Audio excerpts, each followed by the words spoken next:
With a location in West Bay and professional pharmacy at CTMH Doctors Hospital, the Cayman Pharmacy Group has a location for you just around the corner. Seaboard Marine. With over 35 shipping ports, find your shipping solution by calling 949-4977 or visit seaboardmarine.com for competitive rates. Rotary Central. For more than 110 years, Rotary members have used their passion, energy, and intelligence to take action on sustainable projects. Fidelity Bank. For all your banking needs, visit fidelitygroup.com. Fidelity. We're good for you. And Roper's Janitorial. Complete janitorial service for commercial, industrial, and residential. They get the job done right every time. This is For the Record with Orrett Connor. Coming to you live from Radio Cayman Studio. For the record. For the record. For the record. Hear from your government officials, independents, and the opposition on issues that matter to you. For the record. Engage in an open dialogue between residents and lawmakers. For the record. For the record. For the record. Informative, impartial, insightful. This is your talk show. 1-800-534-8255. Your calls, your input. This is For the Record. And now, your host, Orrett Connor. Good morning and welcome to For the Record. Today is Wednesday, the 7th day of August 2019. I trust that everyone had an enjoyable, peaceful, restful evening. Those of you who are on the roads of the Cayman Islands, again, we urge you to be extremely careful. We urge you to observe the rules of the road. We remind you that by doing so, the life you save may be your own. For those of you who are celebrating birthdays today, I want to wish you a happy birthday. Those who have celebrated a birthday, belated happy birthday to you as well. For those of you who have lost loved ones, again, we extend our sincere condolences to you, and we trust that your faith will help to carry you through these very challenging times as well. Folks, I want to thank you for allowing Radio Cayman and by extension For the Record into your homes, into your vehicles as you traverse the busy roads of the Cayman Islands, into your places of work, whether it be an office cubicle or if you're working in the outdoors. As you know, For the Record is a show produced by the staff and management of Radio Cayman, and it is geared towards keeping you abreast of issues as they arise and play out on the local, regional, and the international scene. I am your host, Orrett Connor, and you're welcome to join me every Monday, Wednesday, and Friday from 7:30 a.m. until 10 a.m. Our phone lines are always open. There is always someone there waiting to take your calls. Again, this morning, it is the radio voice of DJ Lynn. You can call us on a toll-free number provided courtesy of Flow. That toll-free number is 1-800-534-8255. You can also call us on 949-8037 and 949-6990. Email us at For the Record. That is one word, For the Record, at candw.ky. WhatsApp us on 925-3261, where you can leave us a text message or send us a voice note, the contents of which will be played during the course of the show. And of course, you can follow us on YouTube simply by subscribing to Radio Cayman live stream.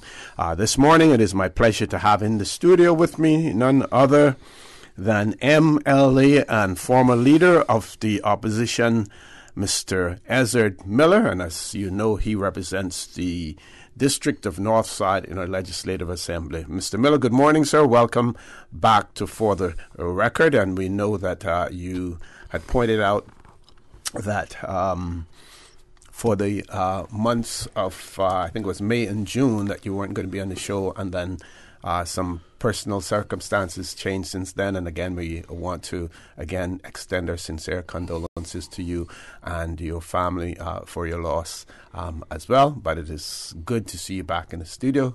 Glad to have you back on the air again, sir. It's good to be back, and this is the first opportunity that let me publicly state that on behalf of myself and the family that all of the condolences and prayers and concerns that was expressed by our friends, family, and the general public have all been appreciated. It's just that my father's instructions were that it must be small, and it must be family. But unfortunately, that interrupted my return in July, and then I decided to take a few days vacation just to try and get my psychic rebuilt. But it's good to be here. Again, this is what I enjoy, dealing with the people, listening to the people, hearing the people concerns, trying to alleviate their concerns, problems, and issues. So I'll be on I don't know if you can have me every Wednesday, but you and I will work out. You and I will work out a program, and precisely. You will know what's convenient as usual, for you. What's well in advance. Yes. But at least I can commit at least to every other Wednesday. Okay, and I think we'll start with that. And if the demand is there and the space allows, then I'll be on every Wednesday. Excellent. DJ Lynn, you want to take a commercial break now, and then that'll give us a little bit more time before 8 o'clock. Folks, please stay tuned.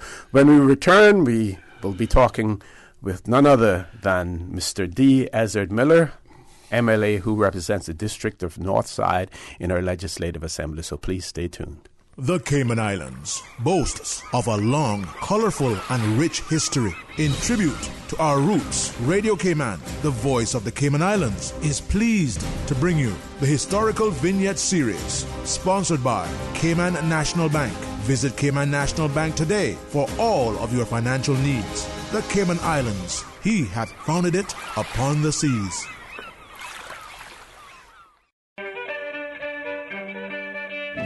Caymanians have historically taken pride in their community spirit and willingness and ability to assist their own. However, this traditional sense of community support began to disintegrate as the island grew and modernized.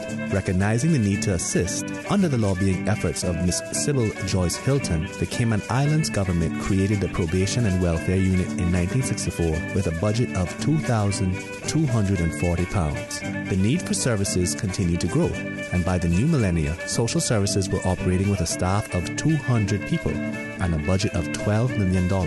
Ms. Joyce, affectionately known as the Mother of Probation, successfully lobbied the government to make changes to the way juvenile cases were processed in the court system, helped establish a probation office as well as a juvenile court system, and became the first probation and welfare officer in the country. In 1968, Ms. Joyce was honored with the Cayman Islands Certificate and Badge of Honor and received the designation of MBE in 1978.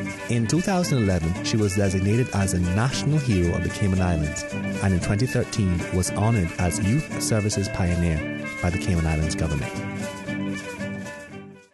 Radio Cayman's historical facts vignettes are proudly brought to you by Cayman National, with branches on all 3 Cayman Islands. Visit Cayman National Bank today for all of your financial needs.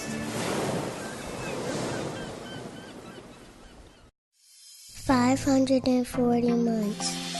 16,425 days. 394,200 hours. 45 years. That's how long we've been committed to serving you, and we won't stop there. Over the years, we have proudly grown with Cayman, making a difference in the community. That's why we're here, to stand by you. We are Cayman National. And we thank you for standing by us for 45 years and counting.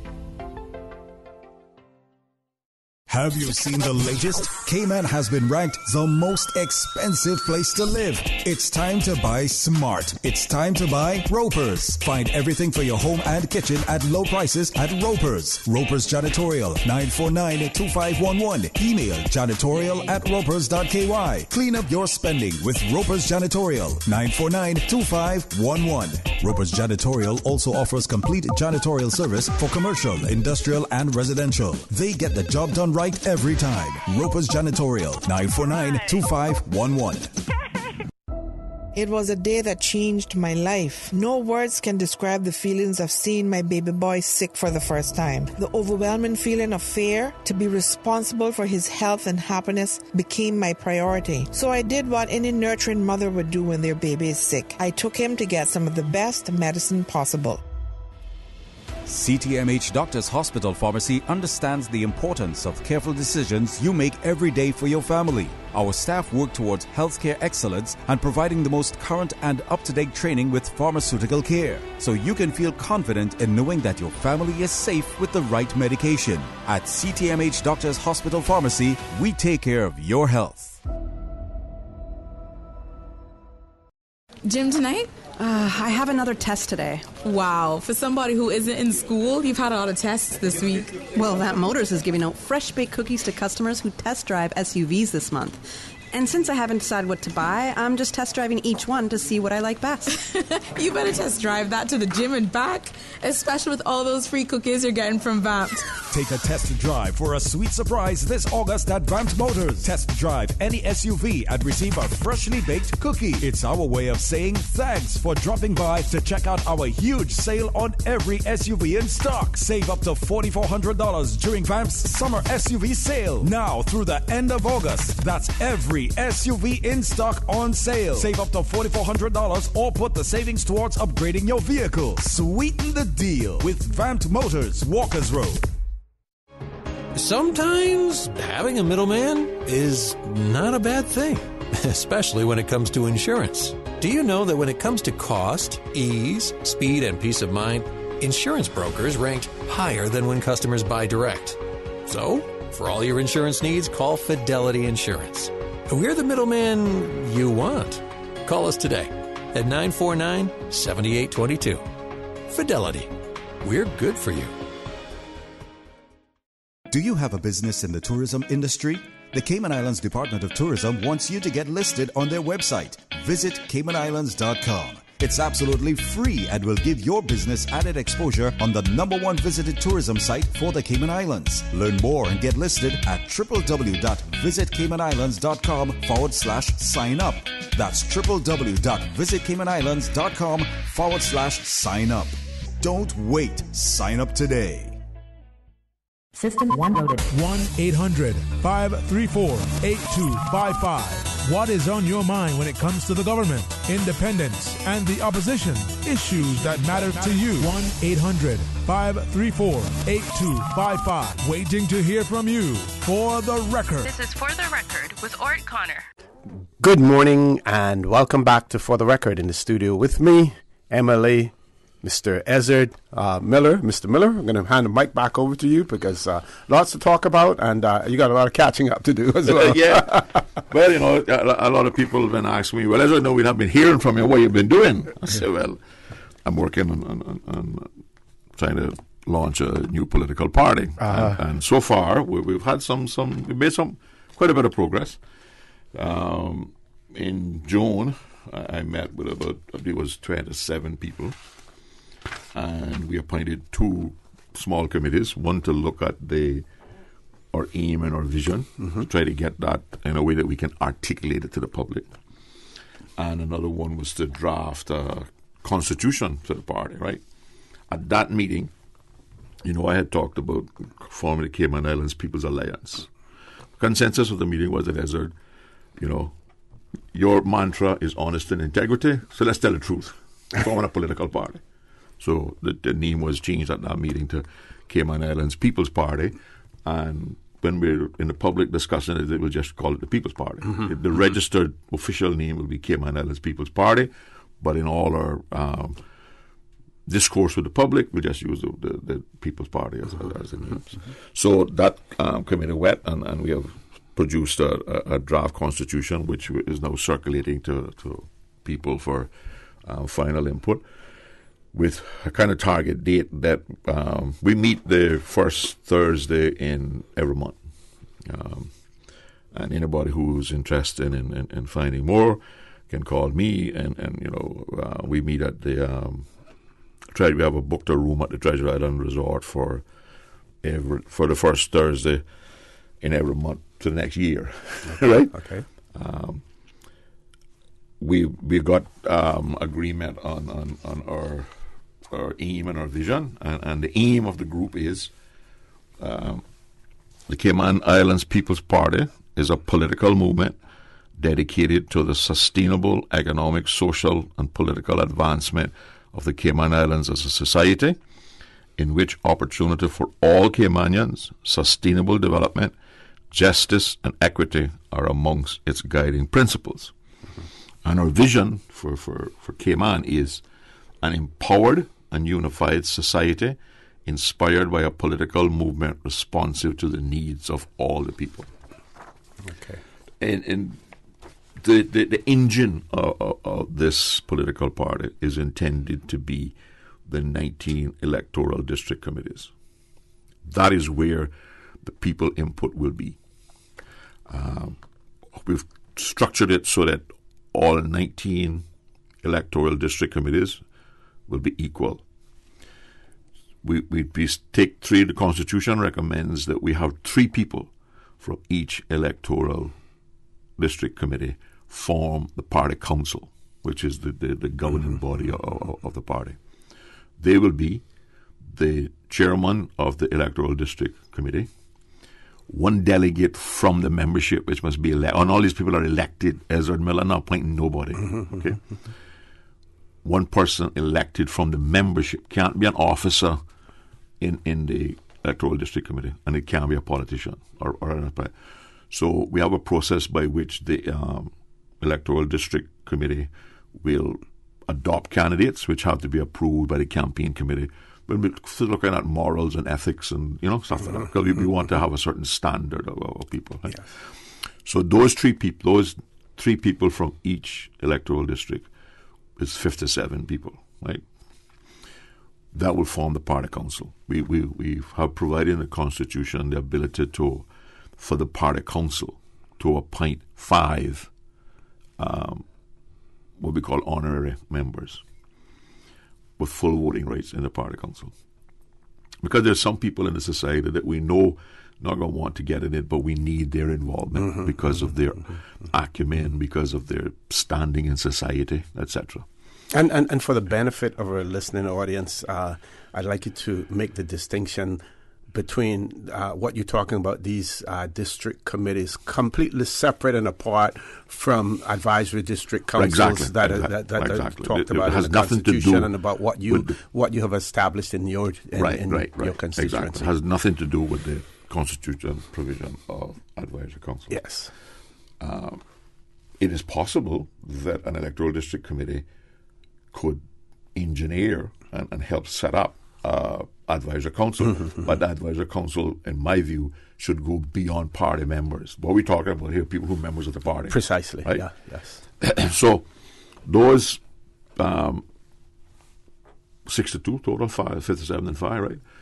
They will elect from amongst themselves a chairman, 2 deputy chairmen, a secretary, a treasurer, and 3 directors to form the executive of the party central. Also, part of that executive will be the chairman of the Cayman Islands People's Party Youth Arm, right? The youth arm. Also included in that executive is the political leader. Now, how is the political leader selected? The political leader is selected from amongst the members of the adopted candidates who win an election and who sit in the Legislative Assembly. But that's not a decision that only they make. That decision is made by the party council, right? And has to be ratified at the party convention, which is required to be held every year, and audited accounts must be tabled and all this sorts of stuff, right? So I just can't say, well, okay, I got to talk to these 6 people who are members of the group and I want to be the party leader, right? That has to be everybody's own. And they try to build in some checks and balances and some safeguards. Those who are adopted candidates or members of the Legislative Assembly cannot hold office in the administration of the party, neither at the district level nor at the Central Council. Because what's happened to us in the political processes in Cayman is that the political leader becomes the de facto leader of the party and runs everything and eliminates public control. So what we're setting up is the politicians are basically outnumbered 2 to 1 in the party council, right? You can't hold office in a district and office in the Central Council. Okay. Right? Because again, we need checks and balances. So that's why we have those 19 people elected from the membership at each district level, because that is where the chairman, deputy chairman, secretary, and treasurer will come from for the party council, right? Got you. We put in disciplinary procedures. The electoral districts can recall their candidate, and we use the parliamentary language of removing the whip, and we can discipline people. And if we have a adopted candidate or a sitting member of the Legislative Assembly who becomes rogue and is not abiding by the party rules and discipline, the Electoral District Committee can make a recommendation to the Central Council Executive that he be removed, and we are going to adopt the candidate. Now, we can't take him with the Legislative Assembly because other people than party people may have voted to put him there. Yes. But we can take him with a party. Okay. And we can say, listen, we can challenge you at the next election by a party member. But we have to have this kind of discipline. Precisely. That's what's wrong. That's what's missing in our political process now, you see. So, and again, like I say, it's subject to feedback from the people, and whatever changes that come down, we'll do that. And then we expect to have to get the Constitution finally approved at the September meeting. Okay. And then we'll go about the process of registering it as a political party under the election law. And once that is done, then we will publish the Constitution as a flyer in the Compass, put it on our website. Everybody can read it. I don't have nothing to hide from anybody. At least people who have an interest in joining will see exactly what they're getting into. You need to join the thing blindfolded. Yeah. Then we get about setting up the electoral district committees in each of the 19 districts. And you know me, I like to work the time. So we're hoping then to have those in place by January, February next year, right? Then we can form the party council, right? Then the electoral districts committees can get about selecting the candidate. I am not proposing that I select any candidate for any constituency. That is to be done by the electoral district committee. Yeah. Right? Now, this meeting that takes place once a month. Who's entitled to attend that meeting? I started out with people who had expressed an interest in me. Okay. But right now, we're not adverse to anybody who has an interest calling up to us and saying coming. that they'd like that. Yeah. Okay.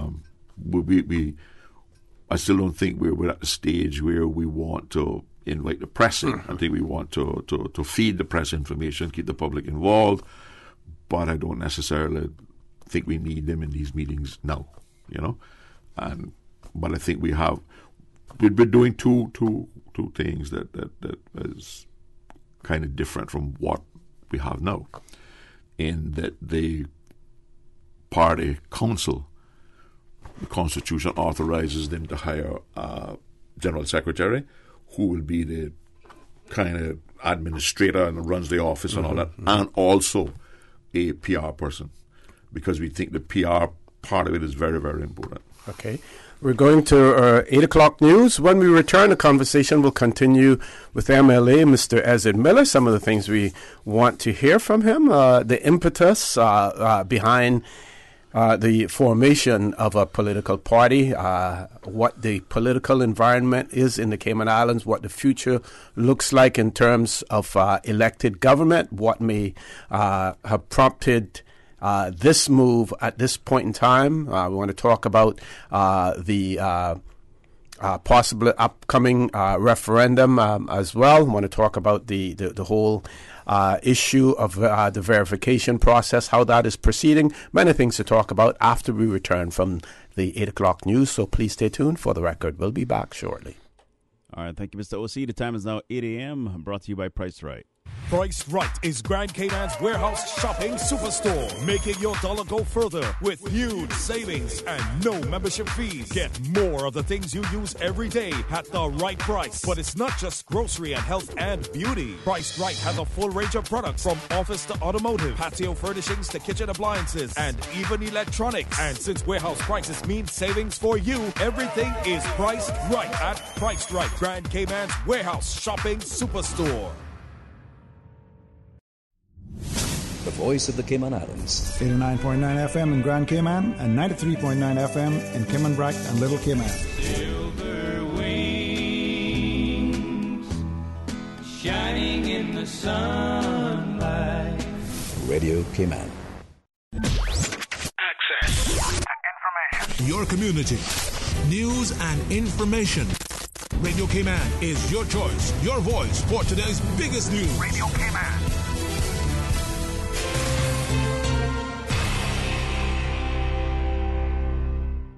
With your latest news, I'm Carsley Fuller. Police have identified the man who passed away in the vehicle collision on Sunday as 57-year-old Virgil Bush of West Bay. The Royal Cayman Islands Police Service is offering its condolences to the family and friends. Mr. Bush was riding a dirt bike heading northeast on Watercourse Road near Ruby Lane in West Bay when police say it looks like he lost control of the bike and then fell into the opposite lane where he was hit by an oncoming vehicle. This is Cayman's third road fatality of the year. In other news, students who are currently studying or are considering pursuing further education in the United Kingdom are invited to a special reception on August 15th. CIGTV's Donna Bush has more on the UK Connection event. Cayman Connection UK is really a network organization set up for Caymanians in the UK. This will be the 6th event hosted by His Excellency the Governor. Being a parent of my oldest child and my only daughter going off to the UK for the first time. She hasn't been to the UK before, and this is her first time going off to university. It was comforting to know that the network is available and the support will be there for her. It's also a great peace of mind being here in Cayman that we also have an organization that we can connect with just to keep in touch with her if anything happens. The event is also open to parents of students who wish to learn more about the opportunities for students and the support provided by the Cayman Islands government and CCUK. There will also be a drop-in workshop about moving to the UK held at the National Gallery. That's all happening the day after on Friday, the 16th of August, from 4 p.m. to 6 p.m. The deadline to request an invitation for the events is this Thursday. So those wishing to attend should email hello@caymanconnection.org by no later than 6 p.m. this coming Thursday, August the 8th. And daily routine deliveries for the Pines Retirement Home get a whole lot easier with help from Maples Group.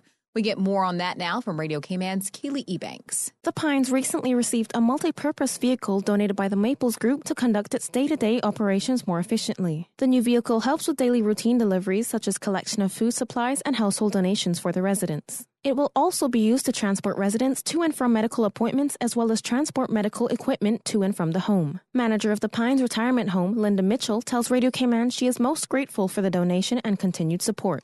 We feel happier knowing that we now have a dependable vehicle to carry out our daily donations, such as shopping for our residents and occasionally trips to medical appointments. I must add, though, that our driver is perhaps the happiest. We are most grateful to the Maples Group for this kind and generous donation, and we can't thank them enough.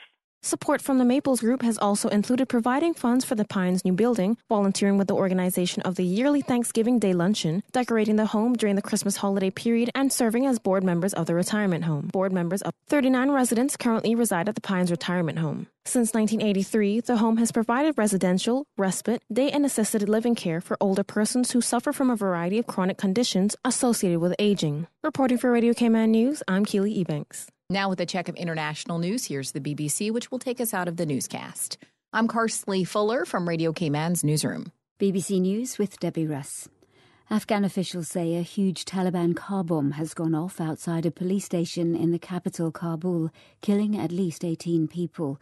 About 100 were injured.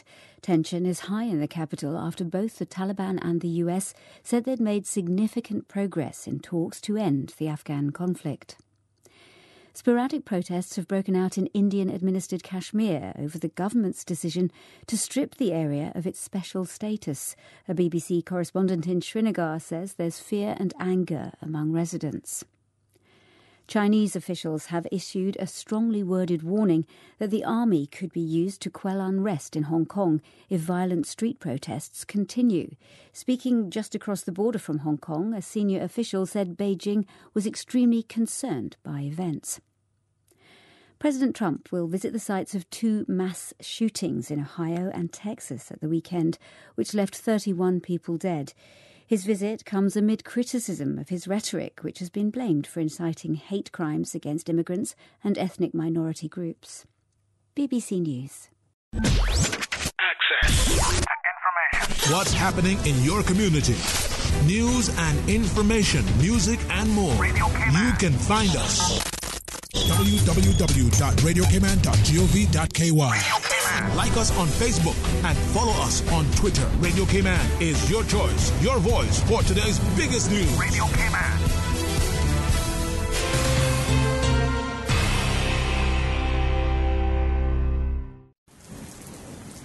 As a general rule, your septic tank should be pumped out by a professional at least every 3 years. During the hurricane season, however, it's important to keep your septic tank at least partially full to keep it from floating or collapsing during a storm. Be aware, be safe, be prepared.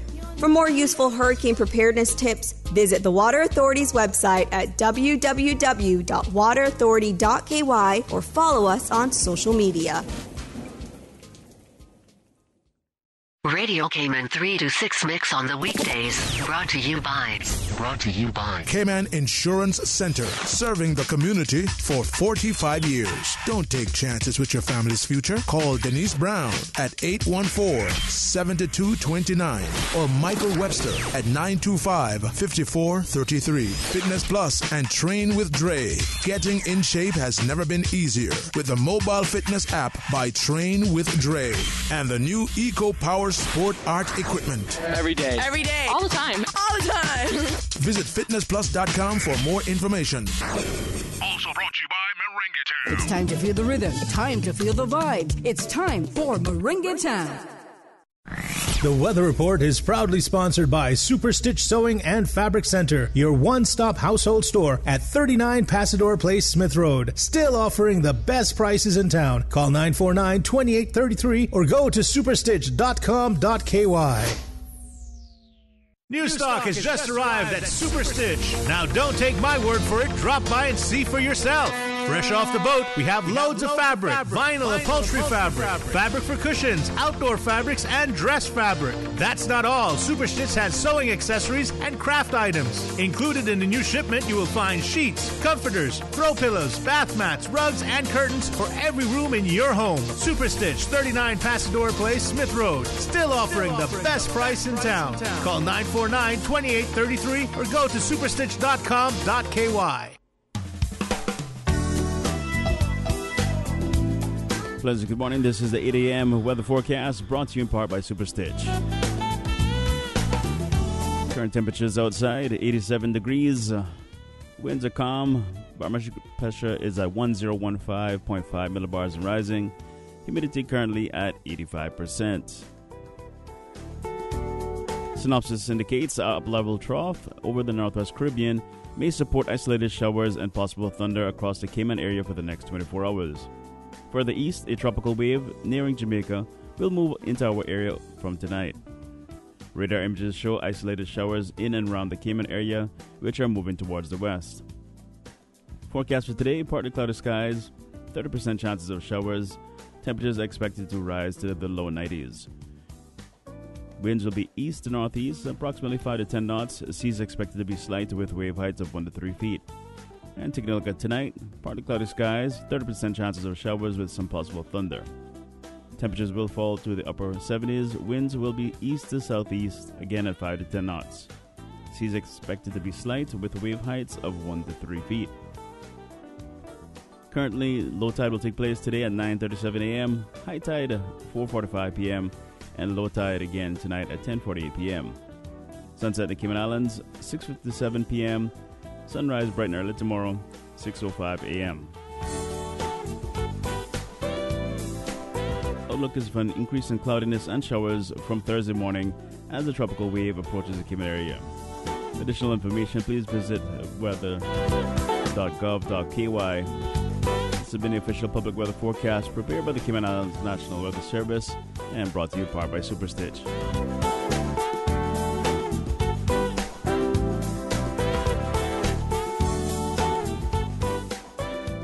Super Stitch Sewing and Fabric Center was the proud sponsor of the Weather Report, your one-stop shop for all of your household items, craft items, jewelry, beads, and decorations, and much more. Call Super Stitch at 949-2833 or email customer care at superstitch.com.ky. New stock has just arrived at Super Stitch. Now don't take my word for it. Drop by and see for yourself. Fresh off the boat, we have loads of fabric, vinyl upholstery fabric, fabric for cushions, outdoor fabrics, and dress fabric. That's not all. Super Stitch has sewing accessories and craft items. Included in the new shipment, you will find sheets, comforters, throw pillows, bath mats, rugs, and curtains for every room in your home. Super Stitch, 39 Pasador Place, Smith Road. Still offering the best price in town. Call 949-2833 or go to superstitch.com.ky. Talk Today, the most listened to call-in program in Cayman, airs Monday through Friday, 12:15 till 2:30 p.m. Listeners are encouraged to call in and share their constructive thoughts and ideas on current issues concerning the Cayman Islands and beyond. Talk Today is proudly brought to you by Savannah Pharmacy, your neighborhood pharmacy located in Countryside Shopping Village. Savannah Pharmacy, just around the corner with everything your family needs and convenient opening hours including Sundays and holidays. Always ensure that food preparation utensils are washed with a strong detergent and rinsed in hot water in the event that they have made contact with flood water. Boil silverware for 10 minutes and immerse glass, porcelain, china, and plastic items in a solution of hot water and 10% chlorine bleach before use. For more post-hurricane food safety tips, visit DEH website at deh.gov.ky. The traffic report is brought to you by Subway. Planning a meeting, event, or office celebration? Visit subway.ky to place your catering order today. And good morning to our drivers out on the road. This is your 8 a.m. traffic update brought to you by Subway. Traffic moving slow in the Eastern District as you head on towards the Latin Point and Prospect area, right above Ocean Club. Things also begin to slow down between the Kings Roundabout and onto Linford Pearson Highway. Slow further up the road, traffic slows down. Clear flowing traffic on Roberts Drive, and a bit of stop and go between Godfrey-Nixon Way and Eastern Avenue. Take a look at CNB Roundabout, slow moving traffic as you head on towards CNB Roundabout. Taking a look at Bank Butterfield Roundabout as well, slow moving traffic coming out of the Industrial Park area. Traffic moving pretty nicely in all of the directions. A bit of stop and go in the Shedden Road area as well as Edward Street. Smooth flowing traffic coming out of West Bay, right in front of the Ritz-Carlton area. No incidents to report at this time. However, if you happen to see something, please do give us a call. This has been your 8 a.m. traffic update brought to you in part by Subway. Subway, eat fresh. But there ain't no cure for the summertime blues. The cure for the summer blues is sending your kids back to school with a backpack full of school supplies. During August, for every Subway Fresh Value meal purchased, enter your name, number, and email on the entry form for a chance to win one of 7 backpacks filled with school supplies from Subway. The Back to School giveaway at Subway. Not valid at the Airport Departure Lounge. Eat happy. Eat fresh. Subway. But there ain't no cure for the summertime blues. The traffic report is brought to you by Subway. Planning a meeting, event, or office celebration? Visit subway.ky to place your catering order today. Hey, are those new glasses on Will? Yeah, we went to Optical Outlook. Wham, bam, easy exam. Finally, an exam he could pass. And we had the glasses the next day. Easiest part of our back-to-school shopping for sure. Book your child's eye exam today at Optical Outlook. Call 746-2020. Get half off a complete pair of glasses with any student's eye exam now until August 31st. Come see the difference with Optical Outlook, located in Caymanian Village. Terms and conditions apply. Tune in to Radio Cayman every morning at 7:20 a.m. for your daily weather update. Proudly brought to you by Miller's Plumbing and Accessories. With over 47 years of experience, they'll get the job done for you on time. Free estimate. Miller's Plumbing and Accessories. Call them at 949-4709 for a free estimate. For the record, with Orrett Connor. Initiating system. For information that matters. For the record, with Orrett Connor. Continues right now on Radio Cayman. Good morning and welcome back to For the Record. In the studio with me, MLA Mr. Ezard Miller, and as you know, he represents the District of Northside in our Legislative Assembly, and I believe you are still you're the chairman of the Public Accounts Committee as well, Mr. Miller, right? Yeah, we have some work cut out for us. I got a spreadsheet of all the reports that have been tabled because, you know, in fairness to the civil service, we are now up to date.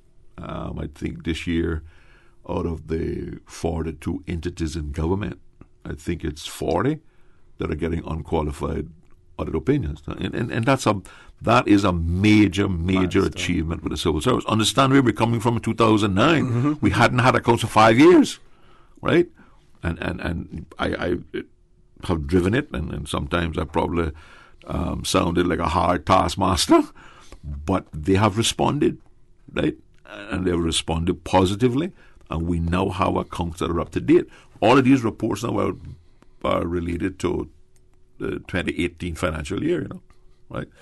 One or two is still have to catch up, but they're in the process of catching up, and they've done the 18 accounts. Mm-hmm. They haven't reneged on doing what they were doing before, was not doing this year because last year's or the year before wasn't done, right? Mm-hmm. But they've made it, and there's been a lot of hard work by the civil servants to get us to where we are today. So that's my job now for the next, between now and the end of December, because next year we can have the same thing occur again, to get all the report dealt with the PSC. Now, not all of them is going to require public hearings. And not because you got a clean audit opinion, you're not going to have a public hearing. Because there are some departments in government, although their accounts are right, their outputs and what they have achieved is terribly lacking. Okay. I mean, first example that comes to mind is the airport with the building of the new terminal, mm-hmm. and the overruns and all that sorts of stuff, which we have to deal with. Mm-hmm. There have to be explanations for it. Exactly. Now, talking about the People's Party, mm-hmm. The whole thinking behind it from a political perspective. At one point in time, and I'm talking about recent times, there were two political parties. Now we're seeing just one. The People's Progressive Movement is the only one that has any prominence in the Cayman Islands. Anything else other than that, they're all independent. Give us some of the reasons. For I think the country deserves an alternative to the joining together of the UDP, CDP, and the PPM, whatever it is, and whatever dilution has taken place there in both of those groups. Mm-hmm. But I want to. My bigger concern is that we need to provide a mechanism for public and Caymanian participation, grassroots Caymanian participation in the political process. And that's what this is all about. Mm-hmm. It's about putting a mechanism in place that will avail the opportunity for ordinary Caymanians living in an electoral district to be involved in the decisions that this party make on what are made about the country. Because right now what we have is, we have a situation where the lobbyists are active. All of the people in the economic spheres, they have the Chamber of Commerce, they have all of their associations, they have their individual contacts with people. All the developers have the ear of the current government. The people that are not getting an opportunity to put input into this is people, ordinary people who live at, who exist, because living and enjoying life is not a feature of Caymanian society anymore. We're all struggling. Look at who we are. Those are the people that I believe need to be given an opportunity to be involved. You know me, my practice mantra in politics has always been participatory democracy. I truly believe in my core, my soul, that the people that I represent have an inherent right, not a desire, a right to be involved in any decision that I make for or about them. That's what I'm trying to structure here. Mm-hmm. Put in place a political system and a political mechanism where the ordinary Caymanian people can feel part. Because when I talk to young, educated Caymanians, right, their concern is that they are not being allowed the opportunity to participate in this great economic miracle in Cayman. And if we don't find a way to get those educated young Caymanians involved in our political process and involved in the whole administration and the dynamics of running a country, we're not that far away from El Paso, you know. Mm-hmm. And that political process doesn't necessarily have to mean being a representative in the Legislative Assembly. That's the least of it. Yes, what we need to do, and what I will be encouraging, is the membership. The Constitution requires the executive of the district committee, electoral district committee, to meet once a month, and the whole committee to meet once a quarter, right? And it can call any time in between. The executive can call meetings if something comes up, and the intent of how the process will work is if the people in Northside are having a problem within that district constituency, they take it to their committee, right?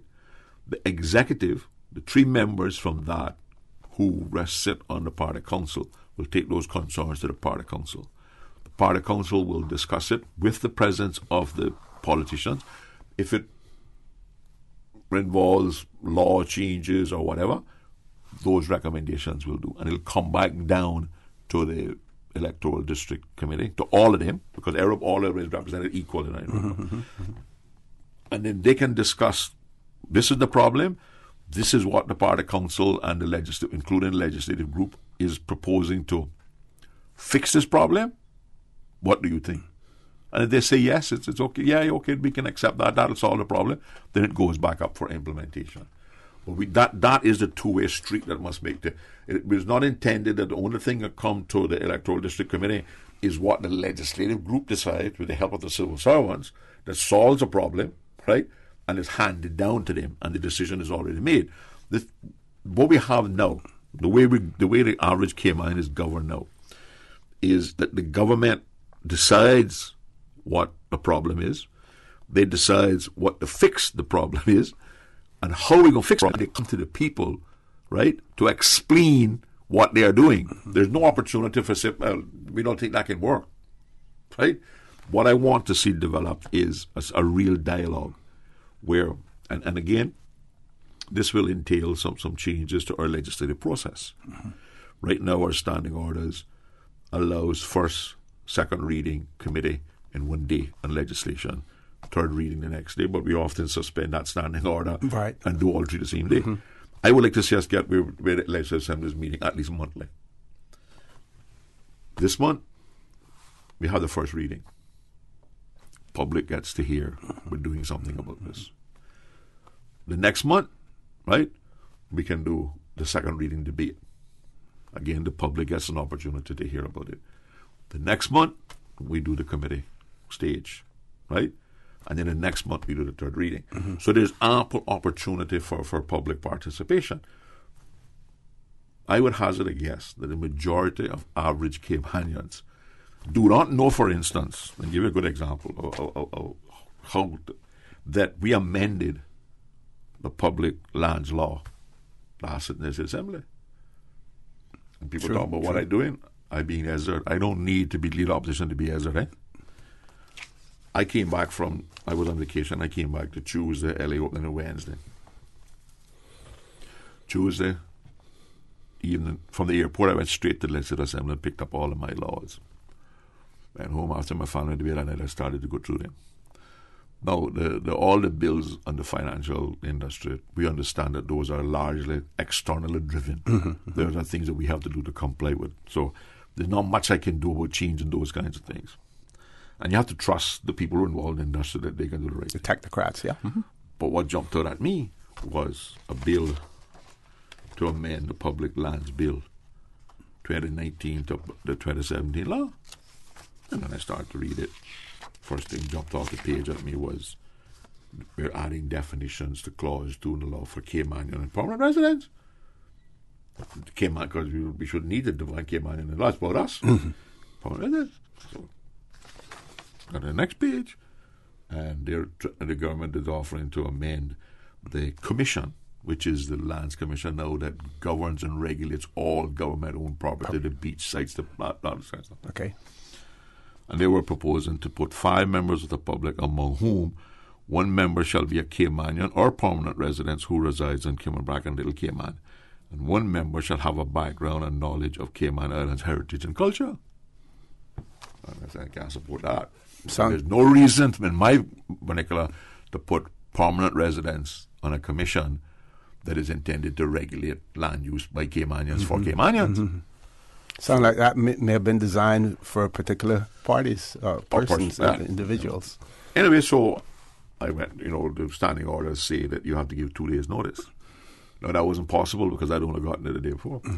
So I went to the Speaker and said, listen, I'd like to move an amendment to this land bill, but I need to ask you if you'll consider waiving the standing order for 2 days' notice because I just got it. Your circumstances, he said, no problem, and he waived it. So I filed an amendment to delete the words permanent residence from the definition. And where they were putting on 5 members, I deleted all promotion to delete that and replace it with subclause A that says 6 Caymanian members of the public, among whom shall be 1 from Georgetown, West Bay, Bordentown, Eastern, Northside, Cambridge, Little Cayman. And the government accepted the amendment. So the commission is now made up of Caymanians only and 1 from each district, which is how I think it should be. Again, it gives the each district and the people who live in that district opportunity to influence what the commission doing, because if something is happening in Northside on a public right of way or a public beach that the people do not want or are not happy with it, then they go to their member who's on this commission and he takes it to the commission and the commission does something about it, and that's how we get things done. So what I'm trying to create, and some people say it may be utopia, I don't think so. I think you just have to have the political will to do it, and you just got to understand that we live in a democracy, and the way there's times when the democracy at large is not going to agree with you, and you just have to accept that. You can't be right 101% of the time. So that's the genesis behind it, and I believe that I can find Caymanians out there who want to be involved because they express it to me all the time in each of those 19 constituencies, and I believe each constituency has the inherent ability to produce amongst themselves the candidate that they want for that constituency. Now, we built in against certain controls in that you can't be an officer in a constituent unless you live there. Okay. The Constitution does not restrict candidates. Right. But if I wanted to be a candidate in West Bay or Georgetown Central or North, whatever, I would have to go there. I can be a member of that district committee, but I can't hold office in it. And I would have to get 10 people who live in that constituency to support me to be an adopted candidate. Now, so that I can. Have you looked into the constitutionality of that in terms of does that, despite the fact that the Constitution says you don't have to live in a district, here you are sort of like imposing a requirement that could be ultra-virus the Constitution. Has that been looked into? Yeah, because I don't think we're not contradicting anybody's, because joining the party is a choice. Okay, so you're joining the party under this Constitution and on these rules.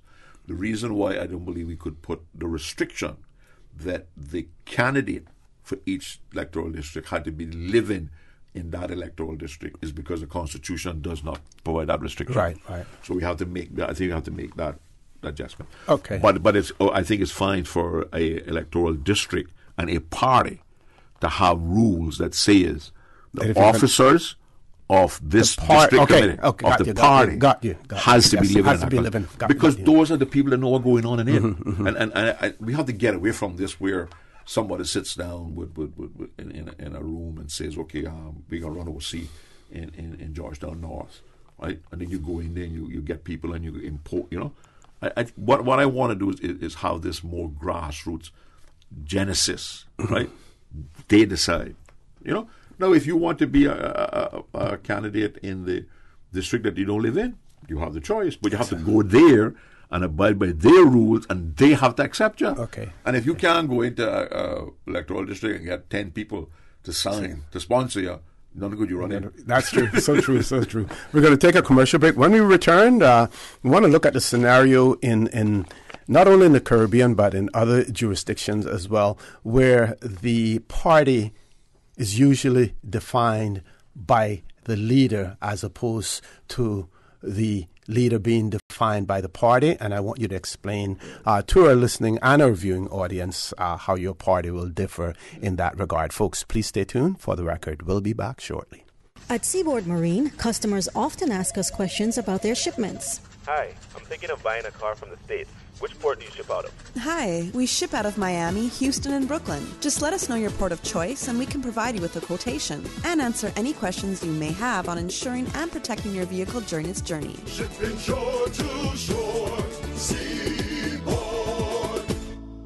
Have you seen the latest? Cayman has been ranked the most expensive place to live. It's time to buy smart. It's time to buy Ropers. Find everything for your home and kitchen at low prices at Ropers. Ropers Janitorial, 949-2511. Email janitorial@ropers.ky. Clean up your spending with Ropers Janitorial, 949-2511. Ropers Janitorial also offers complete janitorial service for commercial, industrial, and residential. They get the job done right every time. Ropers Janitorial, 949-2511. Have you ever felt that there is something bigger out there for you? Something more positive, something more powerful, something all good, something bigger than yourself? Do you want to give back to this community, your community? Together, Rotary Central, Rotary Sunrise, and the Rotary Club of Grand Cayman are hosting a membership meet and greet social Thursday, August 15th at Pepper's Restaurant, 5 to 7 p.m. Come along. Bring a friend. Find out what Rotary is all about, what Rotary is doing in your community. So, see you there, Thursday, August 15th at Pepper's Restaurant, 5 to 7 p.m. We're looking forward to meeting you. Rotary, connecting the world. At Logic, we make things better for our customers. It's why we're offering free Boost Wi-Fi. With Boost, you get improved Wi-Fi connectivity everywhere in your home, so there's no more dead zones. The only people we're not making this better for is parents. Because now with seamless Wi-Fi in every room in your home, go to your room isn't really the punishment it used to be. Sorry about that. Sign up now for any Logic Bundle package and get free Boost Wi-Fi for a limited time. Visit logic.ky for details. The Breeze Fusion is back Saturday, November 2nd. Bigger and better. Now featuring a 5K walk run and a 10K run for half marathon trainers. Join the fun and help raise funds for the Central Scranton Park and the NCVO. Save the date or register now at CaymanActive.com or at Radio Cayman Studios. Registration is only $15 if registered by September 30th. And all early registrants enter to win a Cayman Airways voucher. The Breeze Fusion 5K, 10K walk run. Saturday, November 2nd. System 1 loaded. 1-800-534-8255. What is on your mind when it comes to the government, independence, and the opposition? Issues that matter to you. 1-800-534-8255. Waiting to hear from you. For the Record. This is For the Record with Orrett Connor. Good morning and welcome back to For the Record. In the studio with me, MLA Mr. Ezra Miller. We're talking about we're talking about the political party that is being formed, and I previewed what we wanted to talk about just before we went to the commercial break in terms of the party being defined as opposed the leader of the party being defined by the party as opposed to the party being defined by the leader. Well, that's an important distinction in I'm trying to do the latter, because right now both of the political parties are essentially defined by the leadership, and they seem to, I don't know, I'm not aware that they've been having party meetings and party conferences and all that sort of stuff. And publishing audited accounts and all these kinds of things, which is that's normal for political parties. This is not something that I'm creating that nobody else has done. Mm-hmm. But what happens when we have the leader defining the party is, for a while, that will work if the person is a charismatic and popular person, because he can sway the public and the party will maybe succeed in some elections. But it does not argue for longevity and for involvement of people participation in the process. What I want is the opposite. I want the party leader to be defined by the people who make up the party. So that the party will always survive. That's right. Well, in the leaders will come and go. But right? the party will always and be the there. party has the ability to remove a leader if he is not towing the line. The disciplinary procedures are built into the Constitution. And I think those are important things to be in it.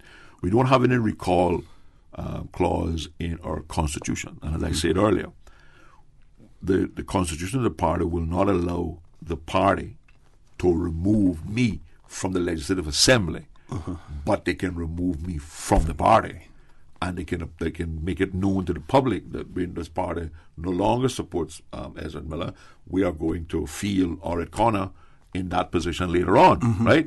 And we have elected a new party leader. Now that then they can also remove him as party leader in the Legislative Assembly. They can't take him out, but the Constitution allows him to remove him as the leader, because that is done by the central, by the body.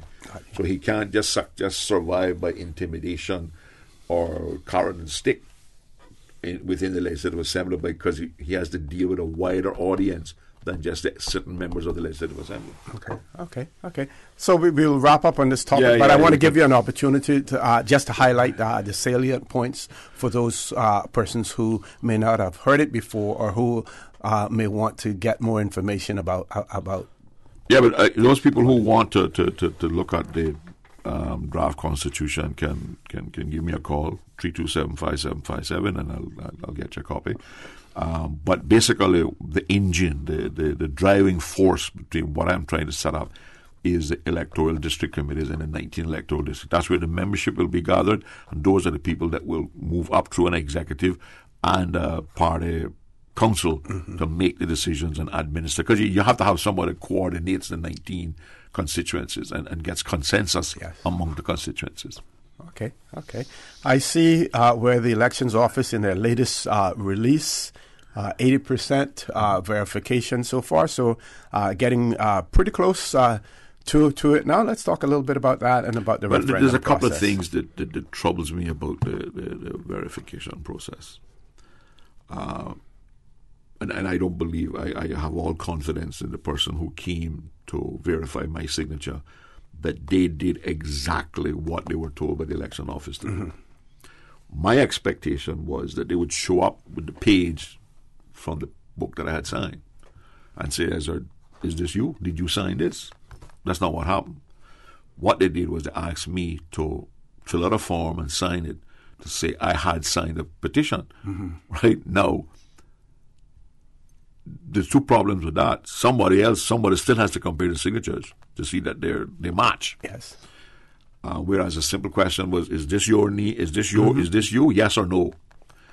The problem is that people then can deny that they signed it, even though they signed it. And I was really disappointed that at the press conference that the premier and the deputy premier encouraging people to call up and say, well, I can take my name off. No, that's not an option. You either signed it or you didn't sign it. Now, you can vote no if the referendum is held. You can change your mind on whether you support the port, right? But if you sign the petition asking for a referendum, there is no provision now during a verification process for you to change your mind and say, I remove my name. But can you force the person to have if there's a change of heart, buyer's remorse, because many, I shouldn't say many, several people called in on this show to say that the reason that they signed was because they were being told that in order to get additional information about this whole project, the only way to get it is by way of a referendum. And that is the reason. Since the government came out with additional information, a few people called in on this show to point out they now have the information. They signed it on that basis. Can they remove their name from it? Now, I believe it becomes a legal issue at the end of the day. But if the they are allowed, people are still allowed to get additional signatures because there's no cutoff time in terms of, signing the petition. People should also have the right to withdraw their names if they so want. Because at the end of the day, they're going to more than likely achieve the number of signatures that are required. And like you correctly point out, it is real at the end of the day where the rubber hits the road is going to be whether you get out there and vote and how you vote. But I don't know how you can stretch a verification process to include removal.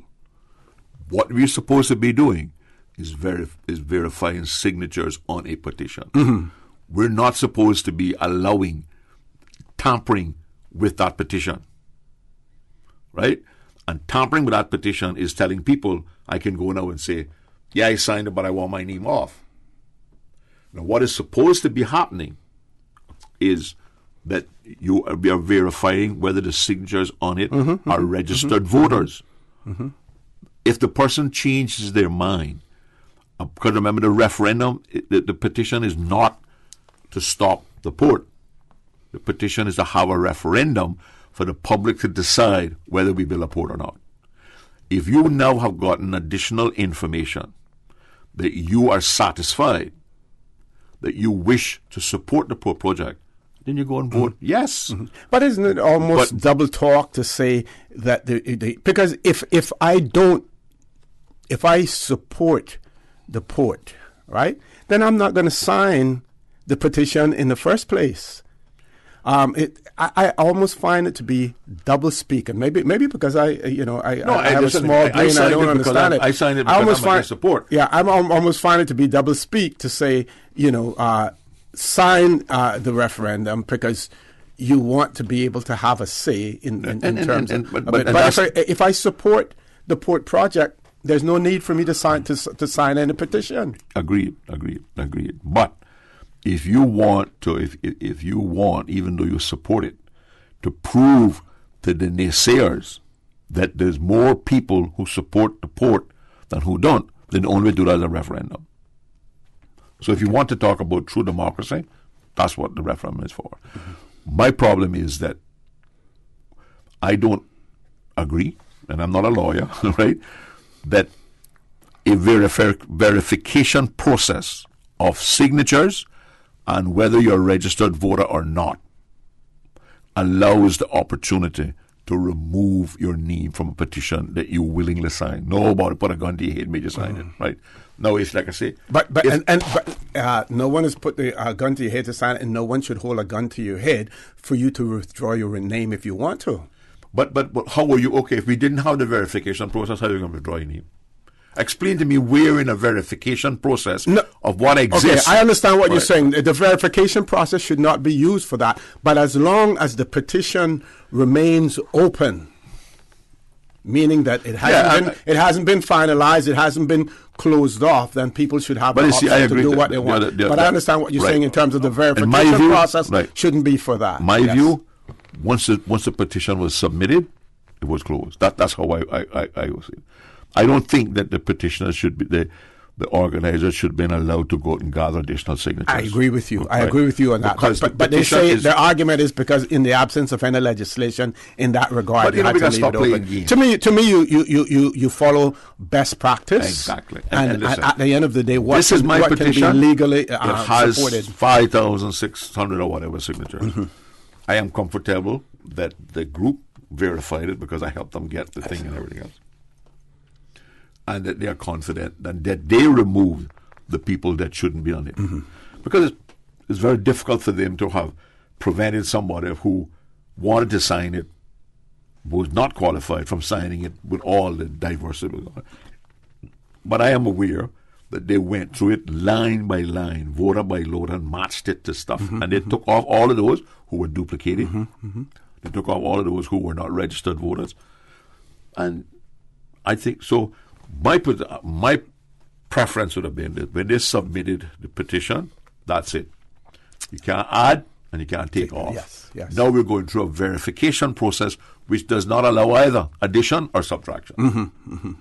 You know? Yes. Because we don't want to get in a situation where, well, if this verification goes on and they take off another 100 people, I got an opportunity to go get 100 more. Exactly. Yeah. It can go on forever. Yeah. You know, but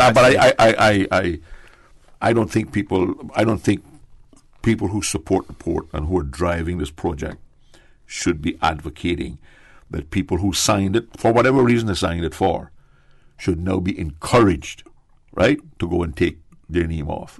If you're coming about that from your own assessment of the situation, but when you're being encouraged by the political people that you support, I think that's wrong.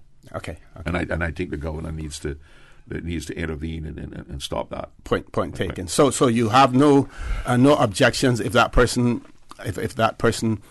on their own initiative decides that they want to change it, but you don't think anyone should be out there advocating for people to remove their name. Because when you talk about additional information, what additional information did we get? I didn't get any additional information. Yeah. Except that we know who they have decided to bill it. Yeah. Okay, we have to take a commercial break, and we have one caller on hold as well. So let's do the commercial break so that we can give the caller sufficient time to express themselves. Folks, please stay tuned. For the record, we'll be back shortly. Gym tonight? I have another test today. Wow, for somebody who isn't in school, you've had a lot of tests this week. Well, Vamp Motors is giving out fresh baked cookies to customers who test drive SUVs this month. And since I haven't decided what to buy, I'm just test driving each one to see what I like best. You better test drive that to the gym and back, especially with all those free cookies you're getting from Vamp. Take a test drive for a sweet surprise this August at Vamp Motors. Test drive any SUV and receive a freshly baked cookie. It's our way of saying thanks for dropping by to check out our huge sale on every SUV in stock. Save up to $4,400 during Vamp's summer SUV sale. Now through the end of August. That's every SUV in stock on sale. Save up to $4,400 or put the savings towards upgrading your vehicle. Sweeten the deal with Vamp Motors, Walkers Road. It was a day that changed my life. No words can describe the feelings of seeing my baby boy sick for the first time. The overwhelming feeling of fear to be responsible for his health and happiness became my priority. So I did what any nurturing mother would do when their baby is sick. I took him to get some of the best medicine possible. CTMH Doctors Hospital Pharmacy understands the importance of careful decisions you make every day for your family.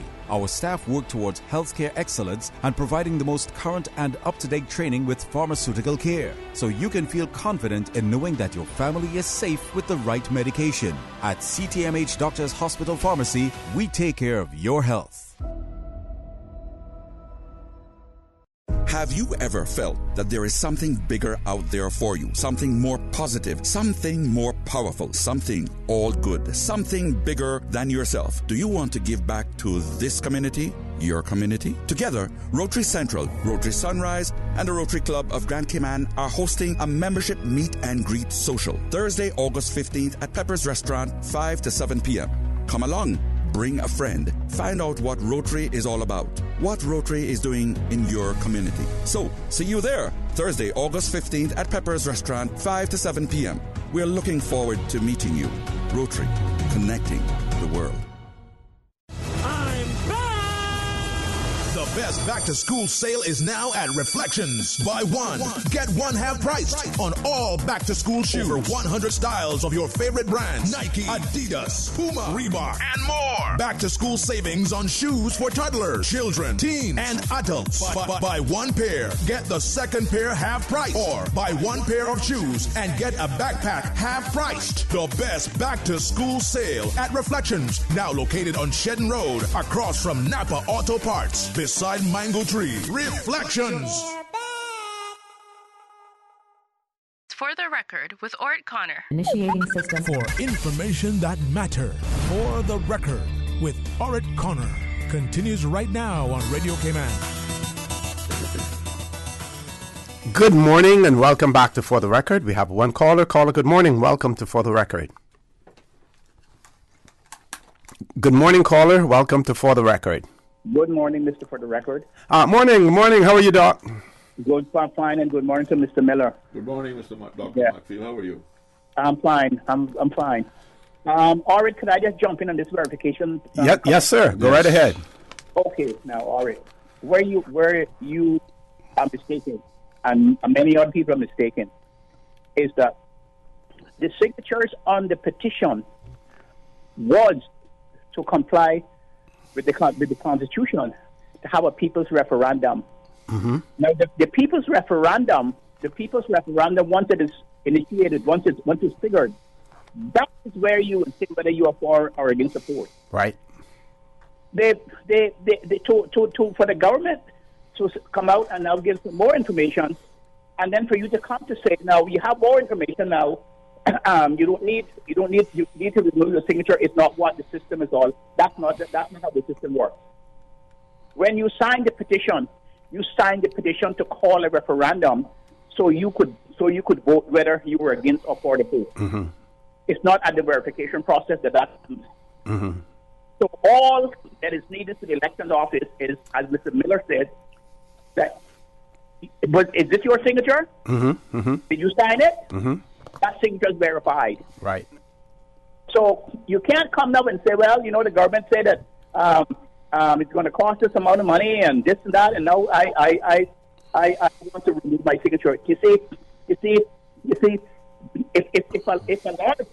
a lot of people sign the petition under that belief, then that is not for the elections office to remove them or to take them off the election the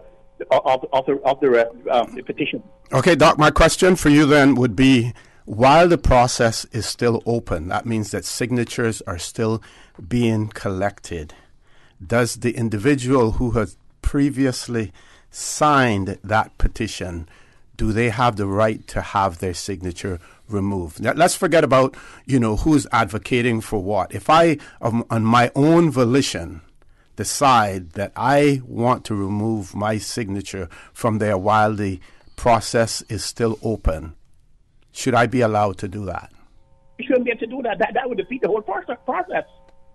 Suppose 50% people come now, and you're able to persuade them to remove their signature. That would defeat the whole process. So I don't have a right to have. I then become a hostage to the whole process. My signature is there, and it has to stay there. Aren't you using inflammatory legal language? You're not a hostage. You signed the petition saying that you want to call a referendum. That's what you signed. But I should have the right to remove it if I want to, Doc, shouldn't I? Not after it goes. You can't remove it. People who voted for me can't go to the election office before I'm sworn in 2 days after the election and say I voted for Ezra. I want to take my name back. It is only a signature. And remember now, what they have said is that in the absence of legislation, that is why we have such a potpourri of situations that we have. But in the absence of legislation, they had to leave the process open so that while they have already submitted over the required number of signatures, they're still out there collecting signatures. So, one side can't have it their way and the other side not be able to take advantage of the lacuna that is there as well. That would be my position. All right. Listen to me now. Listening. It's not only a signature, it's a constitutional signature. It has constitutional significance and constitutional repercussions. Mm-hmm. And because there's no legislation, once the petition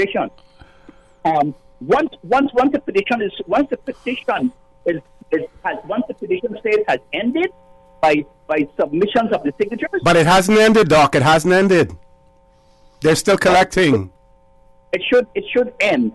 It should end. And I agree with you entirely. I think it ended when it was submitted. But ended when it's submitted. But we can't say because we don't have law we can go and get more signatures again. But they're doing it. They're doing it. Exactly. That doesn't make it right. Just let me go in and ask my name be removed, not because I won't do it makes it right.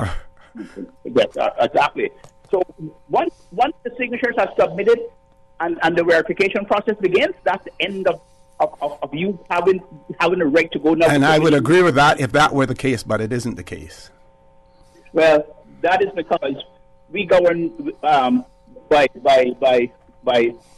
dream, by crisis, and anything we dream, we get up and put into force the next day. What this, Dr. McField, what this demonstrates clearly is that we need a proper referendum law. Exactly. And the government needs to get busy. The Law Reform Commission needs to get busy and draft the law and put it in place. There's 10 years since we wanted this thing, we put this thing in the Constitution. Agreed. And Mr. Connor knows that he has given me copies of referendum laws from other jurisdictions. We're not inventing the wheel. We're not taking a man to the moon. Doc, what do you think about Mr. Miller's proposal in terms of the party? Well, the party structure seems to be democracy down to the grassroots level, and it seems democracy coming from the grassroots up to the top, and not from the top down to the grassroots. Yep. And that is how it was supposed to be in the Westminster model from the beginning, of this party system. And in England, that's where it started. That is how it's supposed to be. But of course, we came and we bastardized everything. Because from the beginning of our legislative assembly, there was no grassroots people there. There was only the landed class and the freedmen who were able to get themselves elected in the legislature. It was not everybody. Not everybody voted for them. And the problem is that we have never respected the Westminster model of political system. We have done it our way, either with Farrington in West Bay, or Warren Connor from East End, or Jim Borden from Bordentown, or Truman Borden, or somebody from Georgetown, and that's how it was. It was them. They were the party. They were the Thomas Armstrong. That's how it was. But that's not how it's supposed to be. Because we inherit that from the old, from what we have around us. Where it was Alexander Bustamante or Mann or Grant Adams or those people. And it's because in those days, those people were the ones who had the education. Those people were the ones who had the knowledge about party system, and they never shared it with the people down below, because then they would lose their charisma and their power. And I think it's time to change that. Yeah, one more question before we go to the news, Doc. I know, and I can say that you are a strong advocate for party discipline within the party, and it seems as if that is one of the things that Mr. Miller is advocating for, that they will have in their constitution. They will not be able to recall their representative from the Legislative Assembly, but if the person can be expelled from the party, and they can also be advised that in the next election they will run someone against them. Oh, definitely. That happens in England all the time. We just saw it in England. That's a simple example. The party told me to go because they lost confidence in our leadership. Yep. And I mean, Boris might do the same thing too if he can't deliver Brexit to them, stop Brexit to them. So that is not something new. What Mr. Miller is doing, and in fact he said that this is no new model. He's only following the Westminster system and how it really should work. But we have never ever wanted the Westminster system to work, because if we wanted the Westminster system to work and be the majority people would rule the country at all given time, and the party leader or the party would reflect what the majority of people wants and desires, and have a vision for the future. Yep. Doc, I want to thank you very much for that. We have to go to our headline news at 9 o'clock, but please feel free to call back if you want to. We can continue the conversation, especially in relation to this verification process and the signing of the petition, because in the absence of law, any legislation there, it's always good to hear varying points of view in relation to what's taken place. Folks, please stay tuned. For the record, we'll be back immediately after the 9 o'clock headline news. District to district, moving through the waters to Cayman Bracken, Little Cayman. Your station, your voice. All things Cayman. One radio, many people. This is home. Radio Cayman in the Cayman Islands. Radio Cayman. From Radio Cayman's newsroom. These are the biggest stories right now. Working relationships between local public and private sector agencies combating money laundering and terrorist financing are growing stronger thanks to ongoing work by National Coordinator for the Anti-Money Laundering Steering Group, Elizabeth Lees. Appointed to coordinate the Cayman Islands' response to recent recommendations by the Caribbean Financial Action Task Force to improve the local AML CFT regime, she spent the last few months working along with the Anti-Money Laundering Unit to coordinate the actions taken by the public sector, to implement the recommendations in the report, and to facilitate outreach to the private sector. U.S. President Donald Trump is to visit the sites of mass shootings in Ohio and Texas amid warnings he will not be welcome. The attacks in Dayton and El Paso left 31 people dead. President Trump spoke out on racism and hatred following the shootings, but has been accused of stoking the same sentiments he sought to condemn. And at least 14 people have died and nearly 150 injured after a car bomb targeted a police station in the Afghan capital, Kabul. The explosion sent a large cloud of smoke into the sky, and most of those wounded were civilians. Those are your headlines. I'm Karsley Fuller. Radio Cayman, the voice of the Cayman Islands. What's happening in your community? News and information, music and more. You can find us. www.radiocayman.gov.ky. Like us on Facebook and follow us on Twitter. Radio Cayman is your choice, your voice for today's biggest news. Radio Cayman.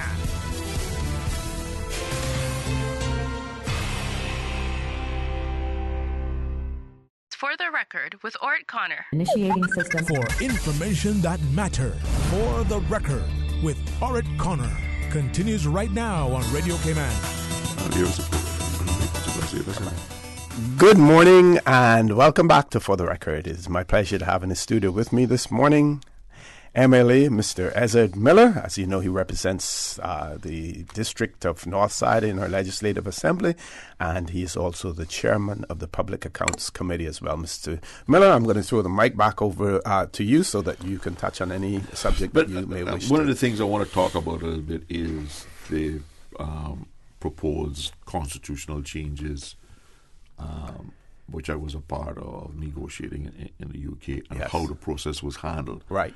Because I hear some politicians now running for cover and doing what we have done with every other constitutional change that we want, starting to play the political game. If we look back at the history of development of constitutions in the Cayman Islands, I don't know a lot about the 68 Constitution, but I understand it was the same turmoil then. Mm-hmm. But 72, we had people who opposed it, not because they disagreed with what was there, but mostly because who was doing it. Mm-hmm. If you look at in the records of the Assembly, you will see that every governor who delivered a throne speech up until 1992 always said, constitutional advancement is available for the Cayman Islands, but the people must decide by electing representatives who campaign on things to do it. We brought in consultants in 92. We drafted a new constitution, just like they had done in 72. Then it was rejected in the Legislative Assembly for politics. In 2009, when the government of the day, led by the Honourable Premier today, negotiated a constitution, when they came back from England, having been part of the negotiation, and went on campaign against it because it was political expedient to do so. I believe that... And turned around and benefited from the provisions of it after. You would have thought that having opposed it, they would have said, okay, we'll be changing it now. Right now, they'll be in charge, right? What I see happening now, and this is why I said to the Premier when he first broached the subject with me in 2017, that I would have liked to have seen it put to bed in 2018 so it didn't get caught up in electioneering. Okay. Right? And I must tell you that I think he made a valuable effort and a valiant effort to get that done. It's unfortunate we got caught up in all this Brexit stuff and all this kind of stuff. But I believe that when we left the UK in December 2018, we had the basis of an agreement for the changes that we don't. We didn't get everything we asked for. But for people to come now and say, well, I don't know, or I didn't have the opportunity to get involved in the process, is unfounded.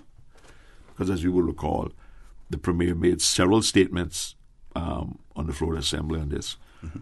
I have certainly discussed them on your show on more than one occasion. The things that I would support, the things I wouldn't support.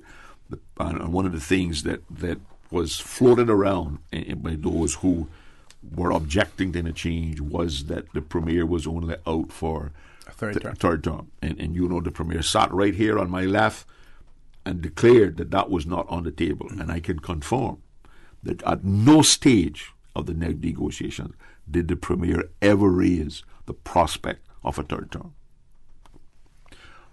I can also say that I don't think the Premier was looking for any of these changes to benefit his administration immediately, right? Mm-hmm. If they get the new minister, yes, that will benefit his administration. Yeah. But that is a minor part of the changes that we were looking for. So for people now to be floating the idea, well, we can't support it because I wasn't involved or because the Constitution say you must have a referendum. Constitution doesn't say you must have a referendum, you know. And I want to quote what the Constitution says. The only place, right, that changes to the Constitution by referendum is mentioned is in Question of Independence. 6 and 9. Mm-hmm. No, right. And it's very, very clear. It says, a law enacted by the legislature may make provision to hold a referendum amongst persons registered as electors in accordance with Section 90. And I deviate. Section 90, you and I both know, is the qualification to be a voter. Continuing, on a matter or matters of national importance when so resolved by the majority of the elected members of the Legislative Assembly.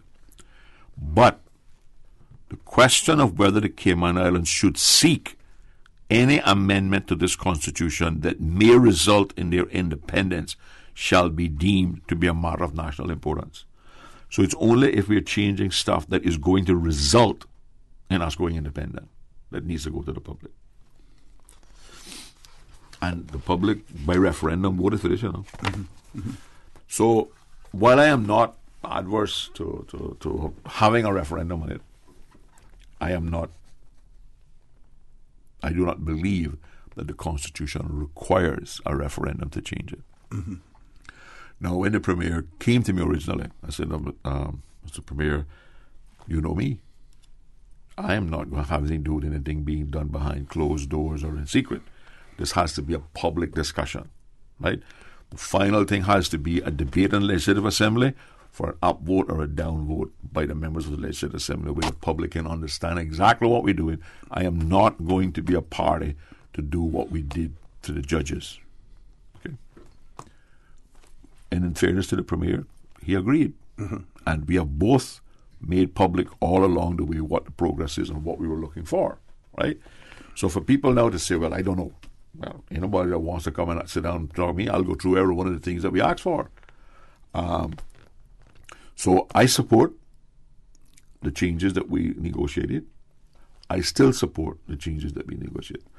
And I'm publicly telling the Premier and his government that I will support the motion if he brings it to the Legislative Assembly once he gets the final little document from England. Mm-hmm.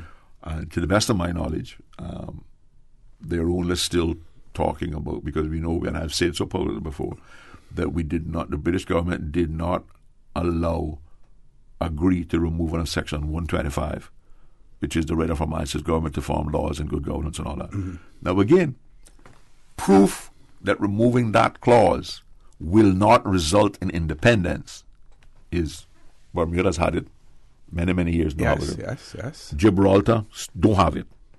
They don't have no date set for independence, right? Although people are saying, well, that has to be an advancement towards it. Is it an advancement for local authority? Yes. Do I support advancements in our Constitution to put Caymanians in greater control of this country? Mm-hmm. Yes, mm-hmm. Unequivocally. Mm-hmm. And while they didn't agree to remove it, we managed to, through negotiation, get them to agree to put some kind of caveat on it, i.e., there has to be discussion before, mm-hmm, mm-hmm. even if there's not agreement. They mightn't go that far, but at least if we are aware of what happened. And I think that the how that caveat is worried is what the Premier is currently in still negotiation. But the reason it's taken so long, I'm confident, is because of all the Brexit mix-up. Now that Lord May seems like he's going to survive as the Minister for Overseas Territories, I would hope and trust that we can get it put to bed before the end of the year. The other changes, major changes, is the removal of the ability for the governor to sit down in his bathroom down Government House and write laws of the country. How can that be a bad thing? Precisely. The removal of him being able to override and deny something that is passed unanimously by the Legislative Assembly, the people's elected representative. And remember, none of this is dealing with the areas of his reserved responsibility. We are not touching any of that. Right? So this is no advancement towards independence. That's what advances you towards independence. Okay. I don't have any problem with that. Changing the name of the Legislative Assembly to Parliament, that's just modern terminology. We have, in my view, unconstitutionally appointed councillors. Is it wrong to make that constitutionally compliant by creating secretaries, parliamentary secretaries, and the conditions under which they're appointed, the conditions under which they function? Is that wrong? Can't be. Right? There are one or two other... what it does, it helps to clarify the question, big question mark that is out there now. That exists and should we not be providing for training opportunities for other members of Parliament, which is what that does, you know? How can that be bad for the country? You know? Now, what do you say to those persons who claim, who make the claim that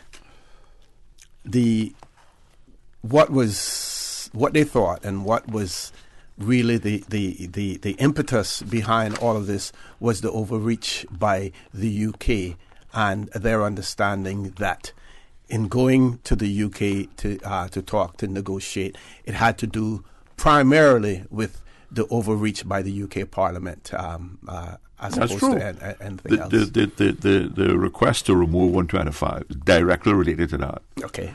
The request to remove what's at Section 80, where the governor can make laws on his own, is directly related to that. The request to remove where he can override Parliament, they're all directly related to that particular event. Okay. And those are the issues that are not then... But they were announced. But if we're going to negotiate, right? Should we not include things that we need to change? Okay. And listen to me. You know that I said from years ago on your show that I do not disagree with parliamentary with having the ministers providing opportunity for non-ministers to, but it must be regularized. That's all. You know, and of course, changing the name of from Legislative Assembly to Parliament is not directly related to UK overreach, but it certainly puts us in line when you go in. People don't look at it and ask you, well, you got masters in legal affairs or what? And on that particular one, are you able to disclose what the feedback was from the UK negotiators on that? They agreed. On that one? They agreed. Okay. I mean, in essence, we got everything we asked for, except 125. But there were minor changes in the way we wanted to word it and the way people need to understand that the Cayman Islands Constitution is not like the U.S. Constitution. Our Cayman Islands Constitution is what the British government gives us, like when you go to L. Thompson buy a lawnmower and you get an operation manual, right? It is the manual by which they say, this is not our Constitution. This is the United Kingdom Constitution of how they will administer the Cayman Islands and what we will allow you to do. And as we progress as a country, we should have a dynamic constitution that allows us to progress politically as fast as we are progressing politically and socially. Okay, we're going to take a commercial break. When we return, you spoke about and you gave examples of Bermuda and Gibraltar where there are no provisions similar to Section 125 in there. And what, if you can reveal to us what their strong argument for retaining it in the Cayman Islands Constitution would be. We will get that from you when we return from this commercial break. Folks, please stay tuned for the record. shortly. It was a day that changed my life. No words can describe the feelings of seeing my baby boy sick for the first time. The overwhelming feeling of fear to be responsible for his health and happiness became my priority. So I did what any nurturing mother would do when their baby is sick. I took him to get some of the best medicine possible. CTMH Doctors Hospital Pharmacy understands the importance of careful decisions you make every day for your family. Our staff work towards healthcare excellence and providing the most current and up-to-date training with pharmaceutical care, so you can feel confident in knowing that your family is safe with the right medication. At CTMH Doctors Hospital Pharmacy, we take care of your health.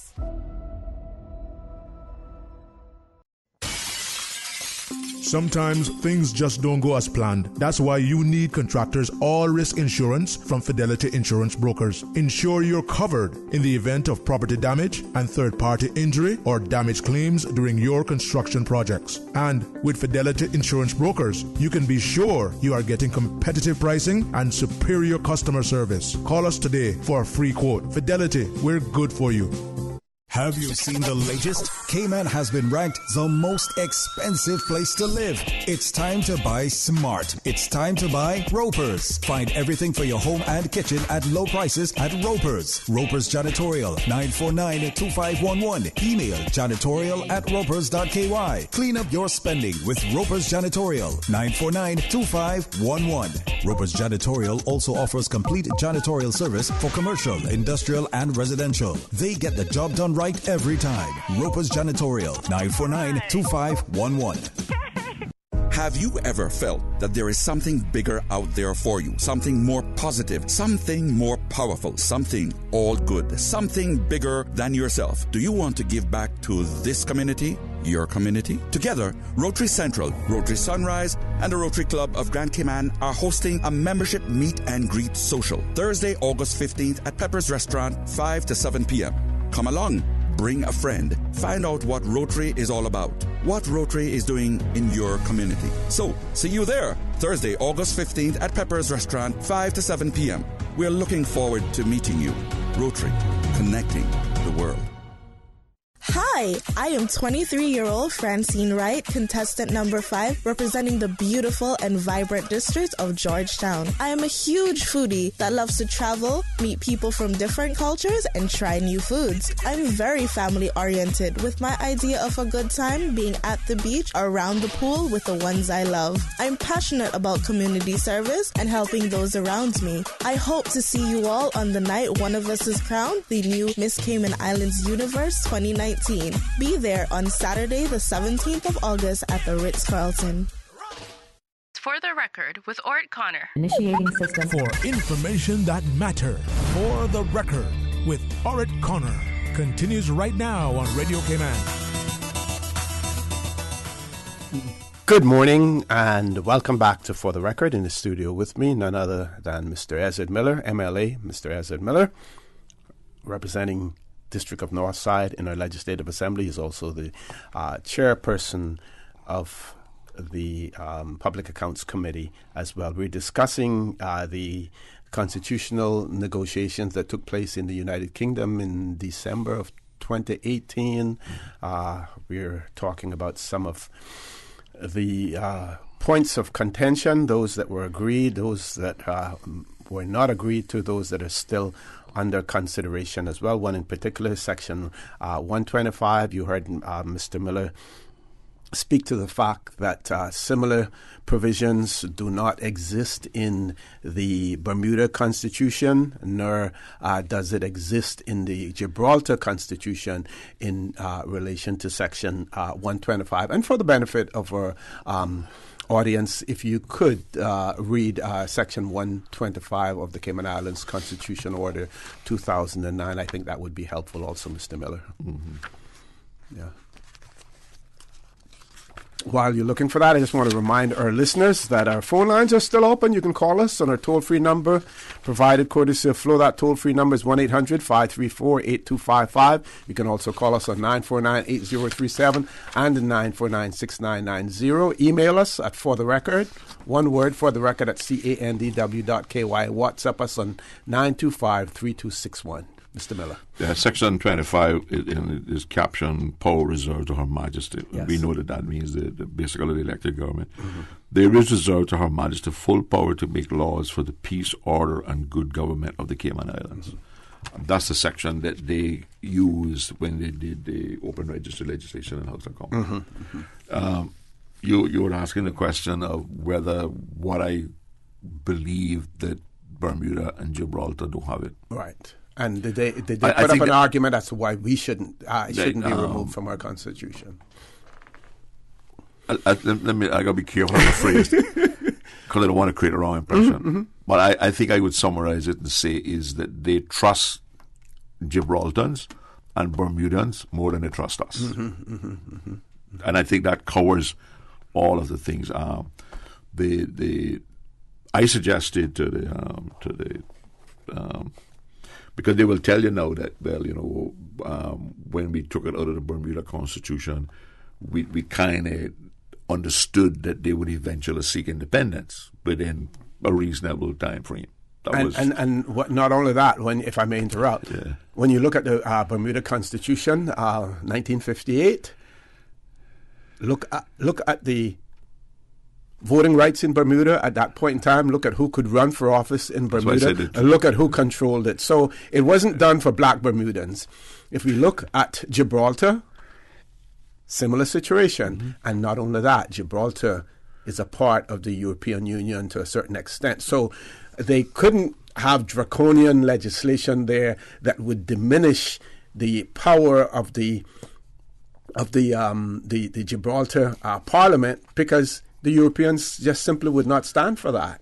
So you're absolutely right. Their fallback position is that, listen, we have to right now we don't need it because you're running the country good, right? You are you're respected, and you make the necessary changes for the international environment and the financial institutions, and all in all, the country is being administered fairly well. But if something goes wrong, right, because they refer to this, listen, remember what it says, for good order, right? So if things fall apart, we have to have the ability to come in and make legislation. And as long as you're calling it, that's what it's going to be. Now, my position has always been from 1972 that we Caymanians should decide when and how we go, right?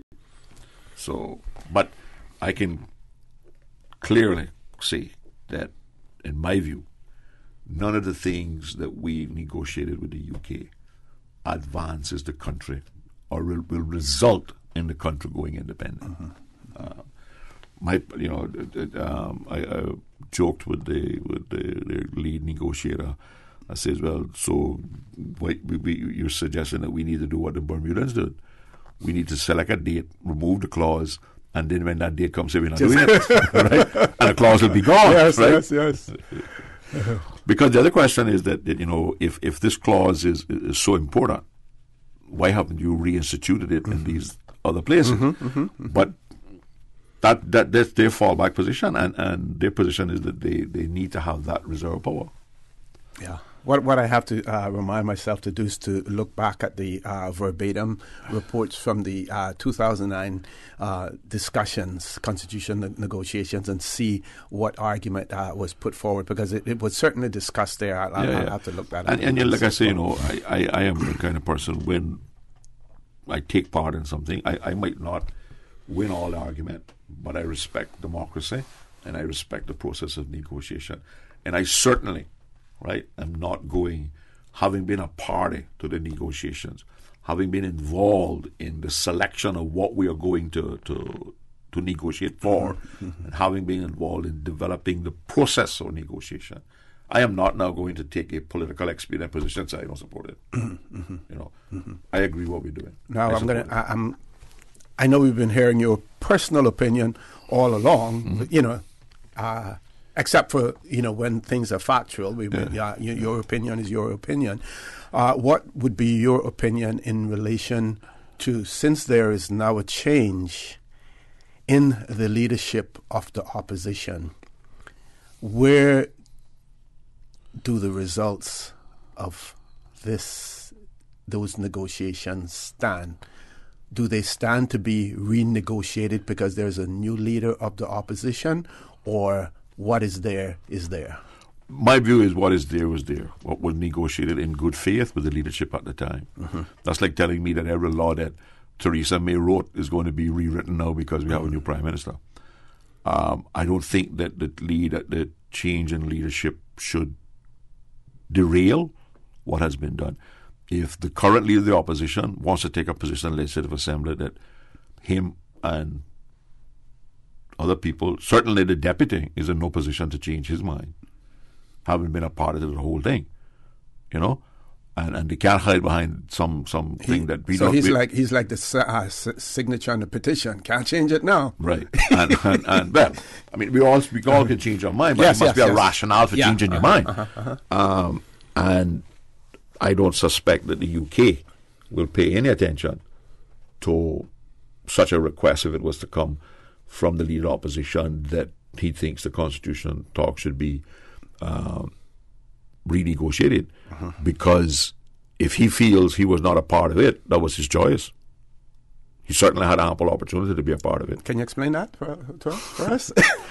Well, listen, the public know how I operate. I operate transparently. I can tell you that I tried very hard to involve all of my group in the discussion of what was being done. I have here a document. When I came back from the UK negotiations, I took the time to assemble a document with all of the proposals, counter-proposals, my own notes and what went on in the discussion.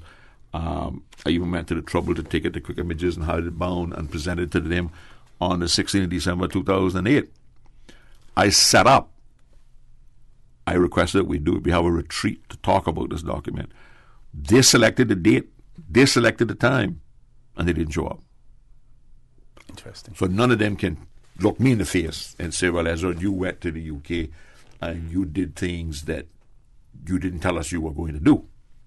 That can't hold water. I can prove differently. I can produce agendas for meetings that we had. I can produce minutes that I took of meetings we had where I tried to discuss them with this. Okay, we have one caller.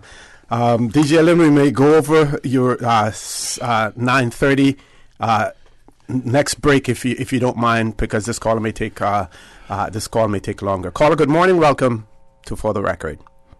Morning, Mr. Osib. Elvis here. Morning, Honorable Ezra Miller. Morning, Elvis. How are you? Yeah, I was talking to people, because I say with the opposition, when they deal with you or they dealt with you in the opposition, I said to myself, well, that's another star in our Lynn hat, because the one person that was leading the thing, they threw him away, but that's Caymanian, I said, Mr. Everett, I say this on the radio, I say it on the street. You are the only member since the election here, but before, that when you come up, that you talk about the PPM or the UDP or any government for that fact. You are the only member that you have your thing together here. Alden is doing it like this. If I were the premier, I would do it like this. I don't hear that from none of the other members. All I can hear is, McKeever Bush done this, Alden done that. Well, if they done that, what you going to do about it? Or you going to say, oh, Alden done it, McKeever done it? No, Mr. Everett, I want to congratulate you for the move you're making, and I wish you all the success. Now, I want to ask you a question, because you may be the next premier. I mean, and the ball is round, sir. It's been almost 3 years ago now, Mr. Everett, that everybody in the House voted unanimously for medical marijuana for the island. Okay? Yes. Now, nobody is making the move to put in place that we can grow it here and we can process it here. Now, I got a petition going, and I won't ask your idea on it, but I'm just telling you what I got a petition going, that we decriminalize weed for recreational and medicine, but you can license if you want to grow for the medical, you get your license, and and to me, it would help a lot of these young fellas that you know what they got kicked out of school for? Smoking weed. Yeah. And they're not going to do anything else. But if you can give them a place that they can, look like you don't have to redirect the water, the plant to grow it and harvest it, you know. And the ones that went to school, that got a computer skill and thing, they will be the one making the oil and thing and living in the condition. That's how I see this. This is the industry. And if we look all around us, the Eastern Caribbean, every island up there is doing it. And I want to find out, why are we so far behind on it? And Mr. Edward, what is your thing on something like that? Thank you, sir. I listened to your reply. Thank you very much, caller. We're going to take a commercial break, and when we return, we're going to have Mr. Miller respond to that caller as well. So please stay tuned for the record. We'll be back shortly. Congratulations, it's a boy.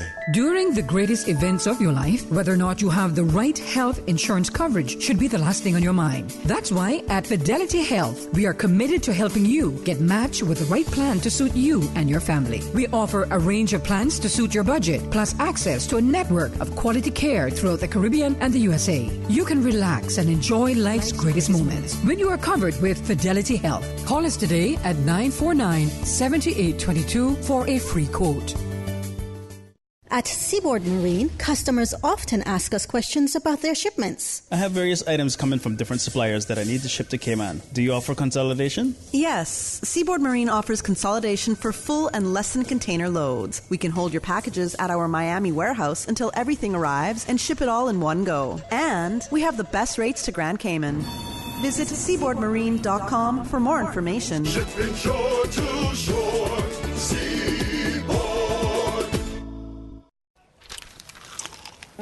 Excuse me, I noticed you from afar. Really? Me? Well, not you. The KFC sandwich you're eating? Oh, Zinger. Sorry, I'm not trying to be funny. No, it's called the Zinger Sandwich. Crunchy, juicy, 100% chicken breast, crisp lettuce, sweet mayo on a seeded bun with a little zing. KFC's chicken is not factory breaded, frozen and refried like the Burger Boys. Customize your KFC Zinger and dip it in barbecue sauce. Wow, now I'm starting to notice you too. KFC, it's finger licking good. Gym tonight? I have another test today. Wow, for somebody who isn't in school, you've had a lot of tests this week. Well, Vamp Motors is giving out fresh baked cookies to customers who test drive SUVs this month. And since I haven't decided what to buy, I'm just test driving each one to see what I like best. You better test drive that to the gym and back, especially with all those free cookies you're getting from Vamp.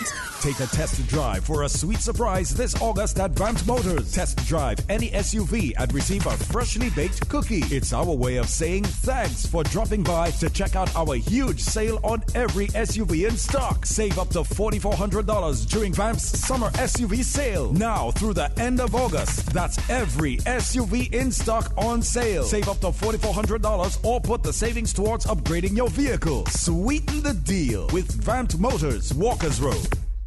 For the record, with Orrett Connor. Initiating system. For information that matters. For the record, with Orrett Connor. Continues right now on Radio Cayman. Good morning and welcome back to For the Record. We have about less than half an hour left to go in the show with MLA Mr. Ezra Miller this morning. Last caller, your response, sir. But let me deal with this in two aspects of it. Yes, we have legalized medicinal ganja or marijuana, what I call it, in certain ways and how it can be handled by prescriptions and stuff like that. Mm-hmm. The idea that we should be able to grow it and produce the medicinal product locally is one that I believe we should entertain. But it is not something that you do simply. You just can't do this in your kitchen and sell it as medicinal marijuana. Right now, I don't think the government has the ability to certify and approve products intended for medicinal use because it's medicine you're giving people, right? Mm-hmm. Mm-hmm. So we need to, I think it is something we should look at. I think we got to be careful about it. We got to make sure we put in place the proper regulatory certification process, the checks and balances, and the process of that's a whole thing that needs to be. Now, when it comes to decriminalizing marijuana, I long time, have supported the decriminalization of consumption. And to a large extent, changes that the government made to the rehabilitation of offenders law provides for certain rehabilitation and decriminalization. And the introduction of the drug court for consumptions and stuff like that has gone a long way to keep people from being convicted. And you can actually issue a warning. There are provisions now that warnings can be issued as opposed to prosecution. But I think we need to go a step further. I think we need to deal with all of the Caymanians who got a criminal record when we had really draconian laws, which it was for the most minute form, or even the test of it not having in your hand, you just tested positive, you were sentenced and made a criminal. I think we need to change the law, and we need to clean up all of those offences on people's police record that are related to individual consumption. Those who were selling it illegally and doing it for profit and all that kind of thing, I'm going to sympathy for them, right? Their record must stay. But for those people who, because they're already dealt with in depending on the end of your sentence and whether they can be rehabilitated in so many years, etc., that process already exists. But I think we need to do a more global cleanup of Caymanian records, because in this modern day thing, it is preventing employment of people in legitimate jobs. It is preventing people from traveling, right? And if you have somebody who got convicted of consumption 10 years ago, right, and they have lived a good life since and try to organize themselves, then I think we should ask questions. So I would encourage the government to bring legislation which globally cleans up Caymanians' police records who have been convicted before, when we had draconian laws for consumption, and just take it off people, clean up their record once and for all, and get it done with.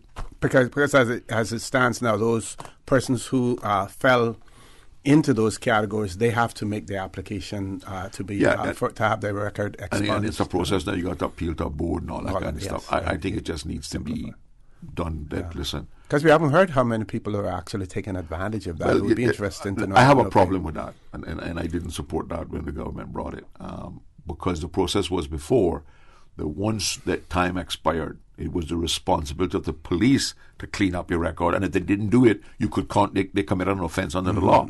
The idea that people have to go and apply for boards and get consideration, that's too complicated, and most of the Caymanians who were convicted don't have access to that kind of information. And there's no campaign by the board to invite people to come and get it done. I don't know if the board has been appointed. I don't know what for the board. No public advocate for it either. So what I think we need to do is we need to say, listen, yes, you made a mistake. You were convicted under these draconian laws for individual consumption, or even because you tested positive and you got a criminal record. We need to change the legislation and clean all that up one time and done. Because those people are not now getting a criminal record. They go into the drug court and they're getting through rehabilitation and community services and all that kind of stuff. Yep. One caller, let's go to the phone lines. Caller, good morning. Welcome to For the Record. Yes, good morning, Mr. Orrett Connor. Good morning, sir. How are you? Okay. Good morning to MLA, Mr. Edward Miller. Good morning, sir. Yeah, Mr. Miller, I have a question. The juvenile education prison facility that Mr. Mike Adam broke ground for, that was recommended to be built for juveniles by Ms. Ramsey Hale, the same lady that created the drug court.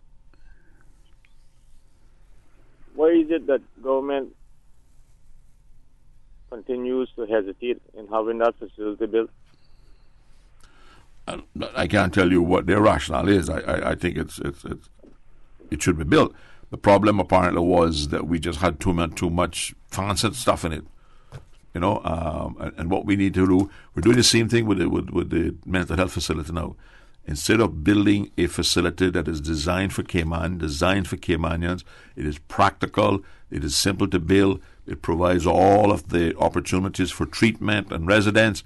We gone to some elaborate Canadian firm to design the stuff. And in my view, having looked at the plans, is totally unsuitable. My understanding was that the cost and the way that building was designed made it prohibitive, and the government simply could not afford to fund it. So what we need to do is go back to the drawing board, provide a building that delivers the service that the people need. That's what should drive the design, not what somebody wants to put in the lobby in terms of artwork. So, do you believe that gives government the right to continue sending our juveniles to Northwood Prison to stay in a 15 by 15 building? No, that is causing them post-traumatic stress disorder? Do you believe the government right to do that?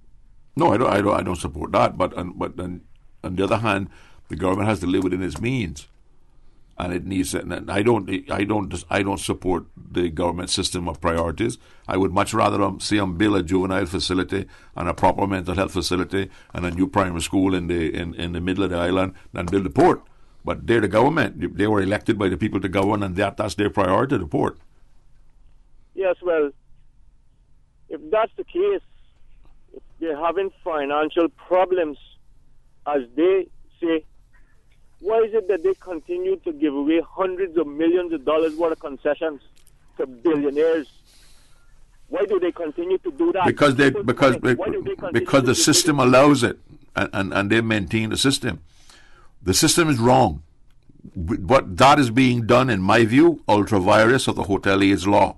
We have a hotel aids law in this country that says no hotel being built in the West Bay corridor from Dixie to West Bay Cemetery, I think it's to the junction with Turtle Farm Road, can get any concessions. Only hotels built outside of that area, and the law prescribes what they can get.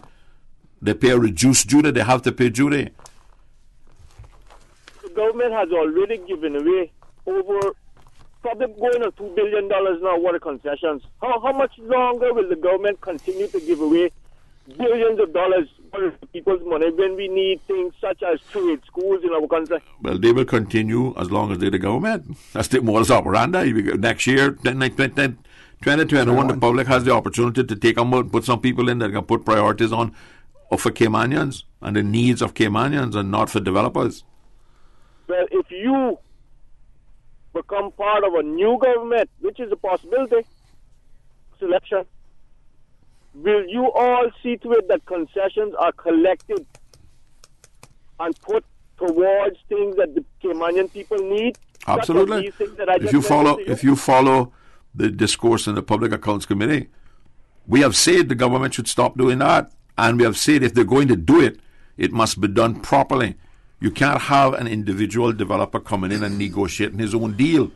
The Public Accounts Committee, under my chairman, has recommended that the government must produce a paper and a policy that says, if you're building here, you get A. If you're building here, you get C. If you're building here, you get D.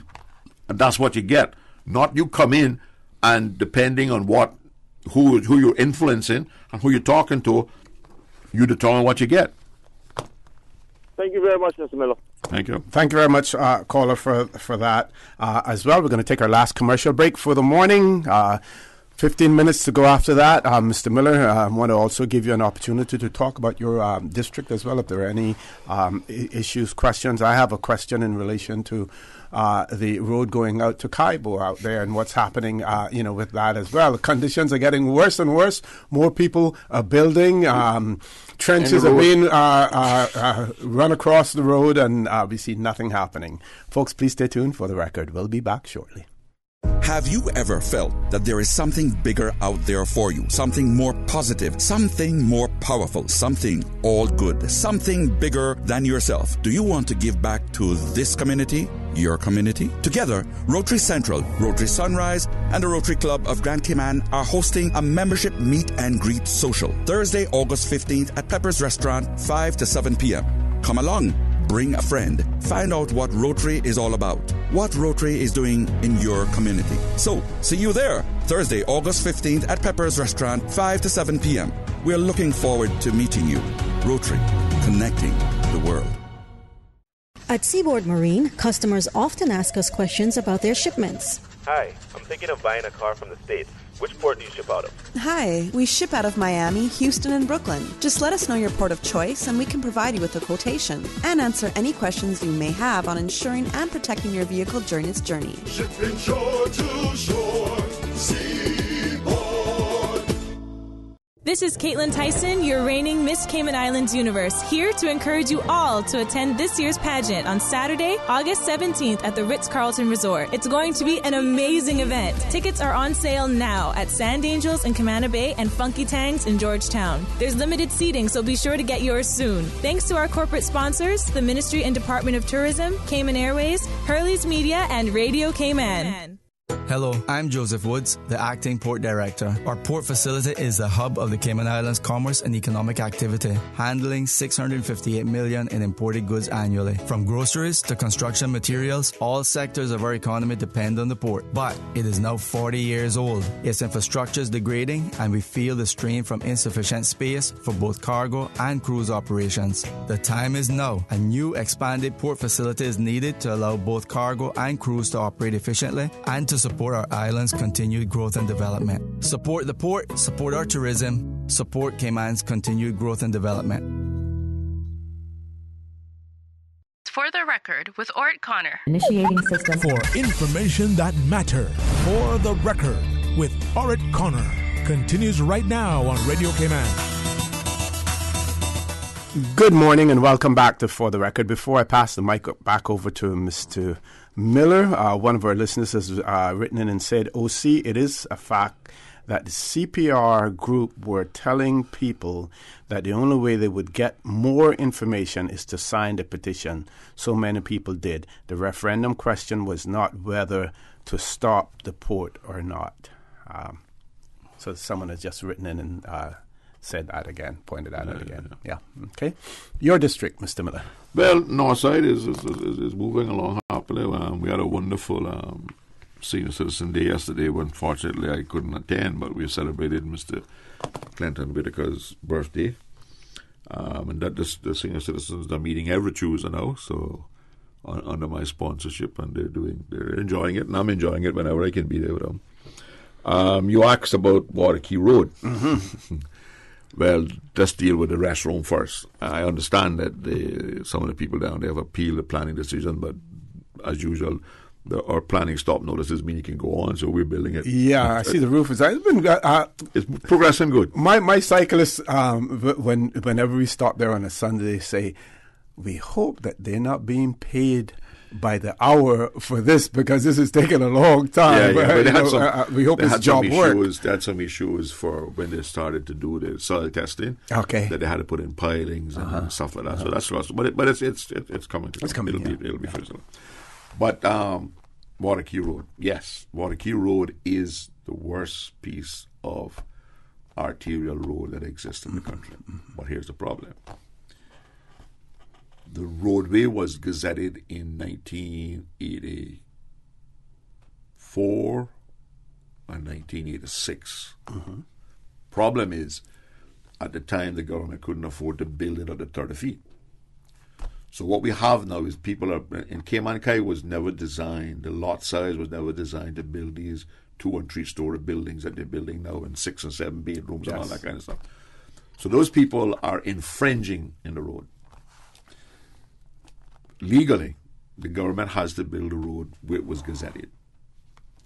So we have been back and forth with the NRA. Last year, the NRA agreed to get lands and survey at a cost of, I think it was $60,000+ to actually survey the gazetted road and relocate it. And you're riding along, you see some white sticks. Right, yes. So we did that. Then we said, well, we found that there was all of these infringements into the roadway. We tried to do it peacefully and tell the people, listen, I fix the road, but you got to move your driveway out the road and your plants and all this kind of stuff. Didn't get any cooperation. So I said to the NRA, listen, we have to build this road and we have to do it properly. They government responded favorably. The government has actually funded the full repair to hot mix asphalt all the way to Ivory Point, right? But it has to be built in the right place. Mm-hmm. What we have done is I had a public meeting. I invited all of the landowners. Some 6 to 5 people came. I had the original gazetted maps, which I went to and got up and went to Quick Images and had them blown up and all that. I had the recent survey which showed the infringements in the road, and there are many and numerous. I pointed out to the people that, listen, the NRA is going to write you a letter saying, this is your boundary, this is the road, this is the infringement, we need to move it. Mm-hmm. If you don't move it, the NRA is going to move it, and they're going to send you a bill for the cost of moving it, right? And if you don't pay the bill, they are going to put it on your a lien on your property, so you can't sell the property unless you pay it. I am going to recommend, and I told this to the people set up, that you also be prosecuted under the law and fined $10,000. Can that help me pay for the road? Right? Because they know that they're infringing on the road. Yes. The meeting started off not well, but in the end, every single person there voted to handle it this way. Okay. So where we are now is the government has generously agreed to fund it. They have provided the funding for the NRA as a capital project, so to speak. Because we were trying to fund it out of our what we call our district allowances, and we were going to do it in like 3 or 4 phases. Okay. But the government recognizing the need that it needs to be built properly. So I have asked the NRA, I wrote the NRA about a week ago asking for an update, because they should by now have sent out the notices to all of the landowners. You will drive along, you will see that some of the landowners have actually started to clear back their stuff. And the original plan was to start it over the summer.